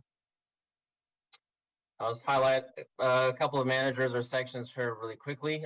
Artisan Global Opportunities is a pretty significant weight for a single manager compared to most other single managers in the plan. They were top decile for the quarter, and they've also done really well since inception. Just over 4 years ago, being top quintile in that period. I'll also point out the emerging markets aggregate as a whole. So if you look at this gray bar here, obviously we don't want negative performance, but nonetheless, this group did do well against the benchmark and against the backdrop of the universe for the quarter, and significant outperformance over the past year as well. A lot of that likely stemming from the underweight to China, which Christina mentioned in a prior meeting. If I skip ahead to page 44, you can see some of the flows and the investment gains that moved the plan toward that $3 billion mark. As I mentioned, positive cash flows, but also some nice gains from investments too. And I'll wrap up comments on page 52. So this is the 3-year performance history for the plan. Just note that near top decile returns in this 3-year window that ended at September 30th. Usually you see higher risk accompany higher returns, but that wasn't the case for this period. So the plan is also a better risk profile than most peers. Putting the two together, you get an 18th percentile Sharpe ratio, which is great.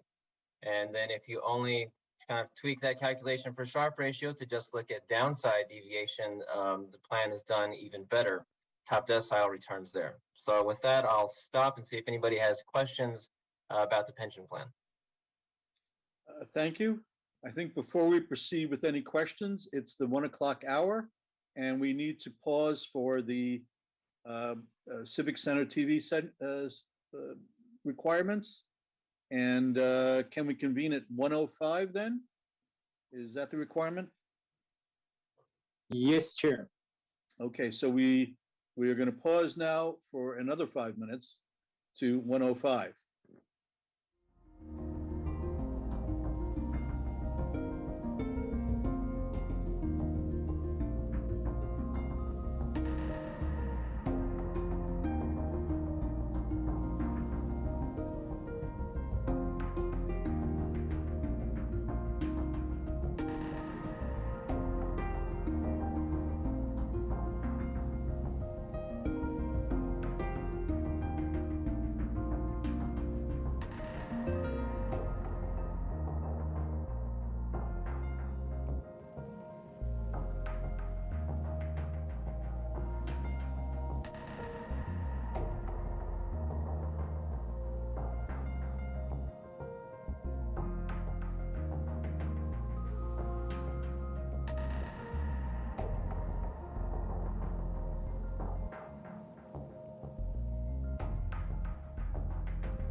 Session.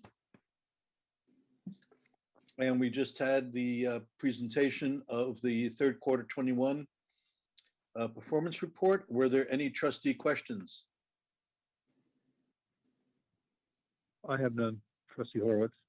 Thank you. Any questions from the public? Well, it's always good to review good performance. Let's move on to item 3E and presentation third quarter of the Healthcare Trust. Okay, thank you, Chair Horowitz. I will cover this quickly. So here I've got the overall view of how the Healthcare Trust looked at the end of September. You can see 394 million in assets. Compared to a year ago, that's up almost 70 million. You see allocations close to target, and I'll note that if you're curious about the cash overweight compared to policy and the real estate underweight compared to policy, staff has let us know that that adjusted itself in the first few days of October. So just kind of a timing issue with the report, but those allocation differences are no longer like that. If you go to page 24 here, you see that returns are slightly behind the policy benchmark for the quarter, but very impressive returns in the top quartile or so for year to date and beyond. You know, a lot of that, as we talked about, is from the plan being more aggressively positioned than many other healthcare plans. As far as trailing the policy benchmark, that stemmed in this particular time period from an underweight to real estate, which, as I just mentioned, corrected itself early October, and then also some underperformance from the commodities manager over the short term, although that the commodities manager has done quite well over longer periods. And if you look at the bottom here on page 28, you can see that that's been the case. Very impressive relative 3- and 5-year returns from the Credit Suisse commodities manager. So with that, I'll stop and see if there's any questions on the Healthcare Trust. Okay, thank you. Any questions from trustees? None from me. Any questions from the public? All right, well, thank you so much for the presentation. And again, we appreciate Makeda's patience with us today. Happy holidays, everyone. We hope that 2022 is the year we see you all in person again. Okay. Thank you, and we really appreciate it. Thank you. Thank you. Thanks. So I need to figure out which agenda items haven't we done at this point. I think it's just. I think you got all of them. Okay. Except for 6. I feel like it's a whack-a-mole agenda. I know the minutes are going to be difficult to piece together. You really earned your pay today, Chair. Yes, Yeah. Thank you. You've done a great job. Thanks. That excess pay, yes. So we're up to agenda item 6. Investment committee. It did last. Oh, the next meeting is going to be after this meeting. I don't know if that is. It's a special meeting, right? For the AB 361, but you don't have a quorum, right. You can have it. Okay, so there's no action here on 6.1. The governance committee. We're also, I believe we have nothing to report from. The last meeting was simply a special meeting, and though we have a regular meeting coming up, I believe there's no agenda other. That's right. So we did cancel that meeting days. Is that right, Michelle? Let me think. The joint governance committee meeting was canceled per Tom Iannucci. Yes. Okay. Thank you. Okay. And the audit committee, the last meeting again was a special meeting, and another special meeting is scheduled. And joint personnel did have some things to report. But I think I hope we can defer items 6.4A and C. I don't see what, Marty, can you bring the agenda to the screen so I can see what 6.4A is or anything like that? I'm looking on No, my that's private. okay.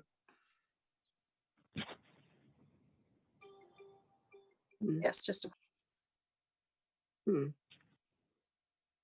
I think believe you see, at this point, we have no trustees who actually were present at the JPC meeting, present with us now. That is correct. That is correct. Yes, yes. But I don't, is A just receiving and filing the minutes? Is that what it is? A is oral update from the chair. Okay, so she's not available and the other B member is, receive and file the minutes. I think you can do that. I mean. Do that. And Yeah, then so I let's think, let's take them one at a time for the minutes. I'm sorry, guys. to be Okay. slow here. So item 6.4A, defer. deferred. Right. Do we need a vote on that or we? No, we can just go ahead and continue it. 6.4B, receive and file the minutes. Do we need a motion on that? No, Do we need a vote on that? no. No, you receive and file as a chair. Okay. You have that power. Wow. Okay, that comes with the pay raise. 6.4C, I believe we do need to defer this issue. That's Yes. correct. Again, if I have that power, so let it be done. And 6.4E, again, deferred. And 6.4F, I believe, Defer as well. deferred. But I am curious about nomination election. So this is unlike the other committees. There is an election of the chair. That's right. And I think the committee took action on this at their committee level. I don't know, is that what they did, Maytag? And they elected? Yes, they did. So yeah, so under the JPC charter, there's particularized rules about who gets to be chair, when, and the nomination process. So because the chair last time was a police and fire, now it switches to become the federated responsibility. So trustee, so trustee Orr was present at that meeting, as was one of the federated people that was elect or nominated to be chair. So So she's that's what they did. nominated, then the entire board then votes to elect the nominee? I don't think so. I think there's No, that's just at the committee level. I think we have a practice of including in your board agenda the actual items that were discussed at the committee level, and we leave the description the same way. So if you had a full composition of your board here today, the chair would sort of let you know that she became the chair, she was nominated and elected by the committee, and that was it. Right. There's no action for your board to be taken here. Okay, so the wording of nomination and election, notification of nomination and election that has taken place. That's Correct. exactly, yes. Might be Right. more accurate. Yes. Okay, then we have education and training. We have the Cortex report. I guess here I am curious, will we continue to receive Cortex reports in the new year now that our contract with Cortex will lapse? Is that correct? It will last December 31st. There's always a chance that we continue doing some business. Cortex, it's not going to be head by Tommy Anushi, but my understanding was that there's still a Cortex. It's going to continue with Prabhu. I forgot the name of the other gentleman. Are you still at the meeting? I think it's his partner or something like that. I remember Tom saying that. So I think he still intends to do it. Yeah. So we haven't decided that yet, Spencer. But I suspect that this may be the last report you get from Cortex, unless we actually decide to bring the relationship back to your board with an extension of a contract. Okay. I would like to see that, because I totally enjoy these. The option, all the classes they throw out there. I mean, so you'd like to see it. You mean this Cortex report itself? I'd like to see the report. I'd like to see it continued, because I think there's a lot of value added, and we got 2 new trustees that are going to be joining who totally need this type of resource. Right. Well, I think there are 2 separate issues. There is the kind of consulting that Cortex did for our governance committee, which I think it's a discussion whether or not we need that. And then there's the content of this report, which may be accessible from other sources, or assemblable from other sources. I don't know. Roberto, maybe, but is that something your staff would have to do or take on? No, I would say that this is a very comprehensive report. I think that what you will get from staff have the usual meetings on the calipers and sackers and stuff like that, which we send you anyway. Yeah. So no, unless we actually, we can always reach out to them and find out what's the cost of keeping the report. That's something that you will entertain. Yeah. And we can always do that. But I'd like to see that. I don't know how much this all will cost, but if it's not that much, I mean, I think we can always, Celinda, can you remind me so we can follow up with Cortex on that, please? it's a value add, Sure. Thank you. especially with new people. Okay. Any proposed agenda items? We've deferred a number of items. I think that was captured in the minutes. Yes. Any public or retiree comments on matters that are generally overseen by this board, but which were not on the agenda itself? If there are no comments by the public or the retirees, I do want to wish everyone a happy holidays. And I think the chair and vice chair have done an outstanding job this year. We will keep that in consideration for your review for next year, as you are just re-elected to continue at the helm of the Federated Board. But kidding aside, the two of you, and also obviously Mark and the rest of the trustees, thank you for your dedication and commitment throughout the year. I know the second half of the year has been particularly challenging because it's been down to 5 trustees. So again, thank you so much on behalf of the members of the plan and for your invaluable commitment throughout the year. And we look forward to working with you again next year. And to the staff, thank you for your hard work and dedication. Again, commitment second to none. They've done an excellent job working virtually. And thank you to council and happy holidays to all. Thank you. Well, thank you, Mr. Pena, and my great thanks to all the staff and consultants who helped us get through this year. It's certainly been an interesting one. And to everyone, a happy holiday and a happy new year. And may you have health, happiness, and prosperity in 2022. We do need to stay on, don't we, because of the committees? Well, yes, we Maytag have her show after after the chair. So there's 2 committees, but have we adequately adjourned the meeting yet? No, not yet, but I was going to ask, we have not at this moment. So with only 3 trustees present, can we proceed with the committee meetings? So, well, not with respect to the IC. That's what I mean. But what about the other ones? The GC and the AC, yeah, we can. Okay, then let's adjourn the meeting. The meeting is adjourned, and.